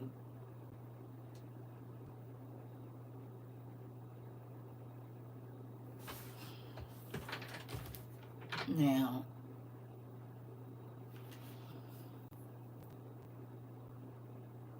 I done seen that twice. If I see it a third time, it's gonna be some crazy stuff. Cause I don't know. Yep, I used to lay in the tub and would be in that tub reading, baby. And would. Yes, under the bed, in the tub, listen, in the closet reading. Get in the bed, girl.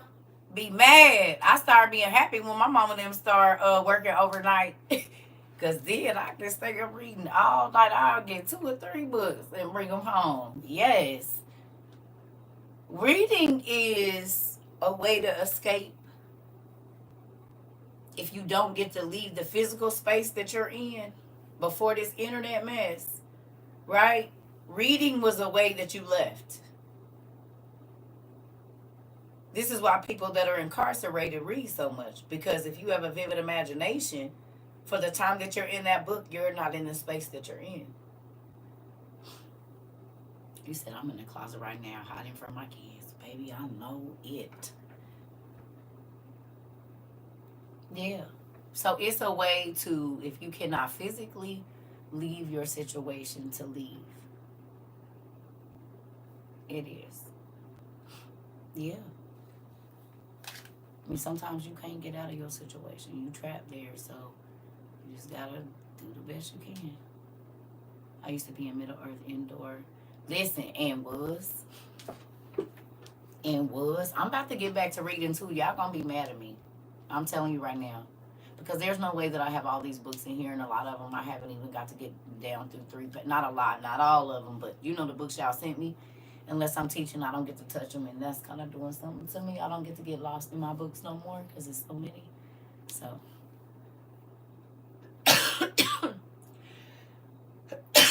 Excuse me.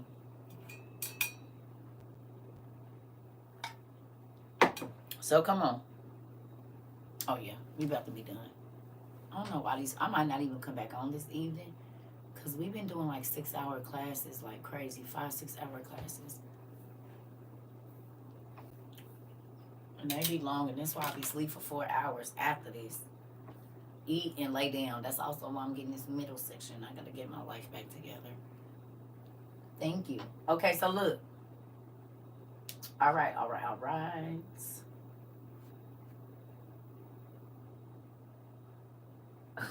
Dang. Stomach virus. Look. Ridiculous. Oh, God. Excuse me. Hold on. So it says, but Cain was looking on at all that took place at his brother's offering and was wroth on account of it. Yes, haters be mad because they be trying to get to the finish line first. But, Then he opened his mouth and blasphemed God because he had not accepted his offering. But God said unto Cain, wherefore is thy countenance sad? Be righteous, that I might accept thy offering. Not against me hast thou murmured, but against thyself. He said, you did it to yourself. And God said this to Cain in rebuke, and because he abhorred him and his offering. And Cain came down from the altar, his color changed, and of woeful countenance, and came to his father and mother, and told them all that had befallen him. And Adam grieved much because God had not accepted Cain's offering. But Abel came down rejoicing with a gladsome heart, and told his father and mother, "You will not believe what happened to me." Ooh wee. And they rejoiced at it and kissed his face. Now it says, and told his father and mother how God had accepted his offering, and they rejoiced and kissed his face. And he got another reason to be mad. And Abel said to his father, "Because Cain threw me from the altar and would not allow me to go to offer my gift upon it, I made an altar for myself over here. I ain't worried about nobody else. I'm just gonna use what I got. And I offered my gift on it." But when Adam heard this, he was very sorry, because it was the altar he had built at first, and upon which he had offered his own gifts. As to Cain, he was so sullen and so angry that he went into the field, where Satan came to him and said to him, "Since thy brother Abel has taken refuge with thy father Adam, because thou didst thrust him from the altar, they have kissed his face, and they rejoiced over him far more than over thee." When Cain heard these words of Satan, he was filled with rage, and he said, "Let no one know." But he was laying wait to unalive his brother until he brought him into the cave, and then said to him, "Oh, brother, the country is so beautiful, and there were such beautiful and pleasurable trees in it, charming to look at. But, brother, thou hast never been one day in the field to take pleasure therein. Today, oh, my brother, I very much wish thou wouldest come to the field with me to enjoy thyself and to bless our fields and our flocks. For thou art righteous, and I love thee much, O my brother, but thou hast estranged thyself from me." And then Abel consented to go with his brother Cain into the field. But before going out, Cain said to Abel, "Wait for me until I fetch a staff, because of the wild beast." Y'all know this? Then Abel stood waiting in innocence, but Cain, the forward, fetched a staff and went out. And they began, Cain and his brother Abel, to walk in the way, and Cain talking to him and comforting him to make him forget everything. If you click to the next one. And so they went on until they came to a lonely place where nobody could hear, where there were no sheep. And then Abel said to Cain, "Behold, my brother, we are weary of walking, for we see none of the trees, nor of the fruits, nor of the verdure, nor of the sheep, nor of any of the things which thou didst tell me. Where are those sheep of thine that thou didst tell me to bless?" Then Cain said to him, "Come on, and presently thou shalt see many beautiful things. But go before me until I come up to thee." Then went Abel forward. So he said, "Get in front of me." But Cain remained behind him. And Abel was walking in his innocence without guile, not believing his brother would unalive him. And then Cain, when he had come up to him, comforted him with his talk, walking a little behind him. And then he hastened and smote him with the staff, blow upon blow, until he was stunned. But when Abel fell upon the ground, seeing that his brother meant to unalive him, he said to Cain, "Oh, my brother, have pity on me. By the breast we have sucked, smite me not." So he was saying we was fed by the same boobs. "By the womb that bare us, and that brought us into this world, smite me not unto death with thy staff. If thou wilt unalive me, take one of the large stones and unalive me outright." Mm, mm.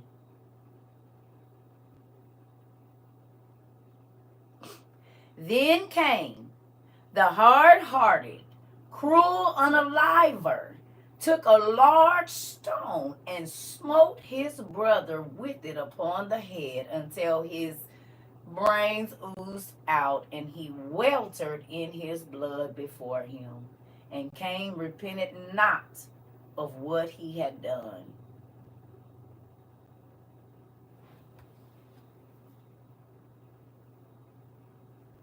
Okay. But the earth, when the blood of the righteous Abel fell upon it, trembled. So it was an earthquake. And it drank his blood, and would have brought Cain to naught for it. But the blood of Abel cried mysteriously to God. And the scientists say that blood makes sound right now. They said blood has a sound. Okay? To avenge him of his unaliving. And then Cain began at once to dig the earth wherein to lay his brother. For he was trembling from the fear that came upon him. And when he saw the earth tremble on this account, he then cast his brother into the pit he made and covered him with dust. But the earth would not receive him, but it threw him up at once. And Cain did dig the earth and hid his brother in it. But again, the earth threw him up upon itself, until 3 times did the earth throw up the body of until 3 times did the earth thus throw up on itself the body of Abel. The muddy earth threw him up the first time, because he was not the first creation. And it threw him up the second time, and would not receive him, because he was righteous and good, and was unalived without cause. And the earth threw him up the third time, and would not receive him, that there might be remains for his before his brother, a witness against him. And so did earth mock Cain, until the word of God came to him concerning him. Who knew? Who knew? Well, if you've been here, you knew. Ain't that crazy? And ain't that what be happening now? People be trying to burn the body, hide the body, set it on fire, all of this stuff, and it don't be working. And they be running around. So every time that Cain would bury Abel, the earth would spit him up. And he'll come back, and he would, and Cain and Abel's dead body just laid right there on the ground. So he'll hurry up and try to dig another one. And he come back tomorrow, and the body is out the ground. That's why he was frustrated. And if you keep reading, this is why in Genesis, when it said Cain was like, am I my brother's keeper? Because he is already sweating and nervous, because this body done popped up 3 times out of the ground. The nigga nervous. He can't hide. He done tried to hide his sin, and he can't hide it. He done went back 3 different times, and the body that he know he done dug a hole for and put 6 feet under the ground is on top of it. And so when God came to ask him, he was irritated as hell.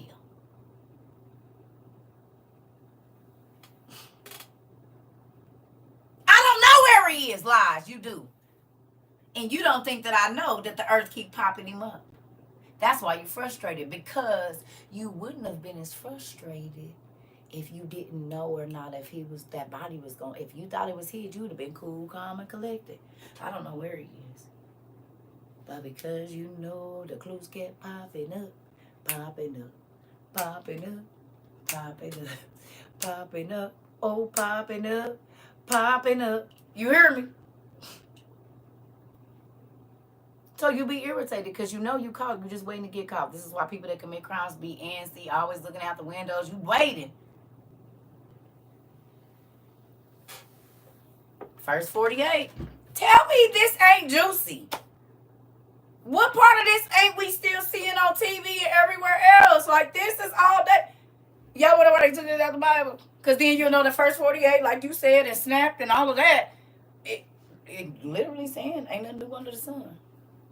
Every single thing that we have talked about and that we have read today, you can identify with a story we've seen on TV, in your mama house, on your daddy house, at your cousin's house. Everything from the beginning to the end of today. Whether it be children seeing spirits in their room and starting to rebel, everything is here. And y'all wonder why they only gave you 66 books, because then you wouldn't be able to be deceived. But if you only got this much of the story, then you can't fight the enemy because you don't know all his plays. It's just like football or anything. You got to go and watch the other team's footage to see who do what, who shake out, who go. You got to know your opponent, and we don't know. We take what this little thing that they give us called the 66, and we just stay there. And so Lucifer just get the running plays on us and getting the championship rings in our life and in our families' lives, period. You don't want to learn, so you can't help nobody. You can't run no place. You can't block nothing. It's nothing that you can do. Because you don't even know that when they shake left, they really about to go right. You don't know that. Okay? But you ain't studied to know that's what they about to do. Or when they gone in, now I don't know sports, but I didn't see the nigga do a shakeout if. You thought, and he hit it for the 3. You thought he was about to run. He said, "Nah, I got this. That's distance. I can do that." You hear me? And got the point, and you running over there trying to stop it, and he ain't even going that way. He done already shot and made it. Goal on you, nigga. 3! 3 steps ahead of your tail. Because you ain't learned the enemy's nothing. So they always going to stay 7 points ahead.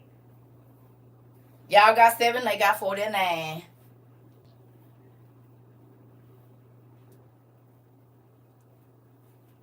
You got to learn. You cannot win a war and you don't know your opponent. You can't win a game and you don't know your opponent. You can't know. I mean, it's up to you. It's up to you. And the devil's not bringing no new tricks. So I suggest you start studying the manual God allowed other people to write for us. And really start to take it to heart, and you will see. You're welcome. You will see that this is life. It says the Bible is life. Is this not life, what we be reading? I don't care what book we done pulled out. We can see a story that is on TV or in our family right now. In one of our friends.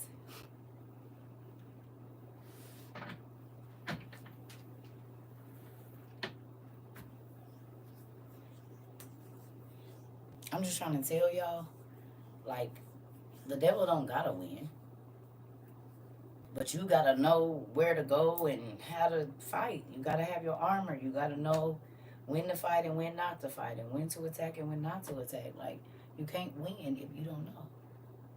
And you can't free no captives if you don't even know where they located at. You just about to run in there and they gonna be unalive before they get to you. You get to them because you didn't alerted the enemy that you coming.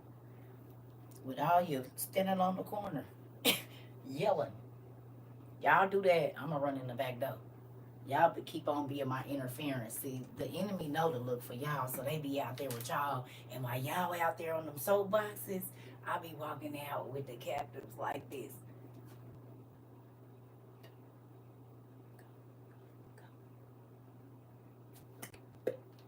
Let's go. Come on! Hurry up! They running! And all you see is the copter and my daddy getting us up out of here. The Black Hawk, nigga, we got to go. You hear me? Y'all keep standing out there running it, you know, being our smoke screen, and I'm going to keep running in the back getting these captives out of here. We need them for the war. The devil got some of our specialists in his camp. We need them back. Yep, got all the captives. You said there's 3 more in the back? Gotcha. Over and out. Give me 15 minutes.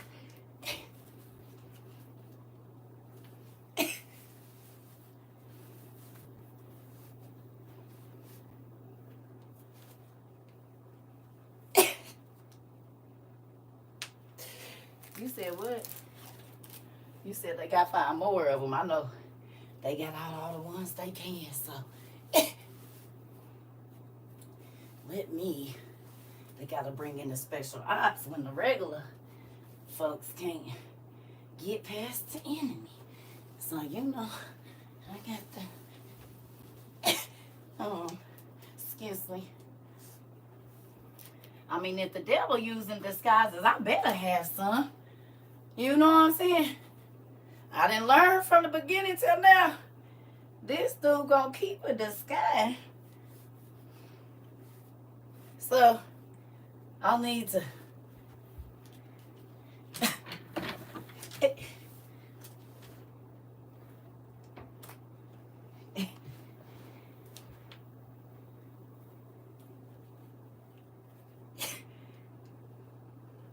I have eyes on them. Yeah. They have the 3 captives over there by the window. Yeah. Northeast. Yeah. Hold on.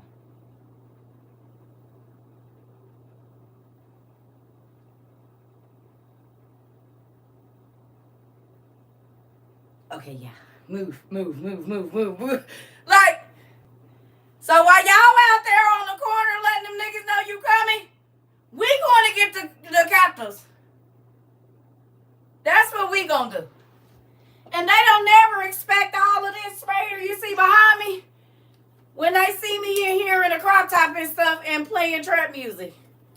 But in order to be a spy, you got to blend in with the devil's folks and just not be on their team, though.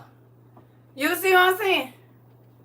The enemy done told you his whole plan and don't even know it. Oh, okay, good to know. So you said they're moving in at 300 hours. Oh, 300. Big. All right. And what else they gonna do? Okay. Don't even know. They talking to the people that's about to get them out. So then that means we need to hit at 2:15. Because that's when the rounds come. You heard me? That's when they gonna make their rounds. So we got 45 minutes before y'all get out of wherever y'all went, because y'all lazy and ain't called your girlfriend, so you ain't even watching your post. I got 45 minutes to get in and out with the captives, buddy. Before I have to, this don't even gotta be hard. Because I done watched him. He over there sleeping. He over there grabbing the money that they don't think he grabbing. So okay. Give me a minute. I'll be back. I did. Everybody in the army don't do the same thing. And there's some people that are in special forces and you wouldn't know until they get their medal and they out.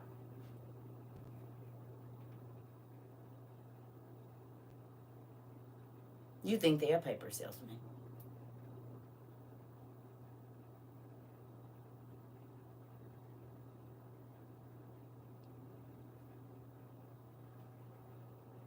A baker. You said I ain't never text this much, baby. I'm screaming. Well, good. We have an interactive class over here. Amazon. Y'all know I got them back in 22 when we did the trees. They were talking about the walking trees. I think that was one of them classes when I got that. But I mean, it's gonna come in handy for other times too. I love y'all. I'm about to go find me some food. I don't know what, but I'm about to find me some food. We've been on here 228 minutes. I don't know if I'm coming back on for a Friday turn up. I don't know.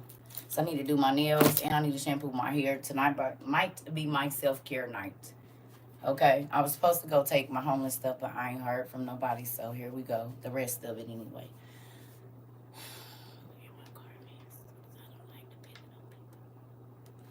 Let me having stuff to do. Yeah, I do my own nails, my own hair, my own everything. But yeah. And that's why they look like this right now. I need to go. Yeah, I might take the night. I don't know for sure, but if I get to doing my hair and stuff, I know I'll see y'all tomorrow. So we'll see. But I worked hard this week. We did a lot of 5-hour, 6-hour classes, sometimes 2 times a day. So I love y'all. And I got to get ready to go send all these gifts out for the winners of the contest. I need to send books out. It's a lot of stuff I need to do.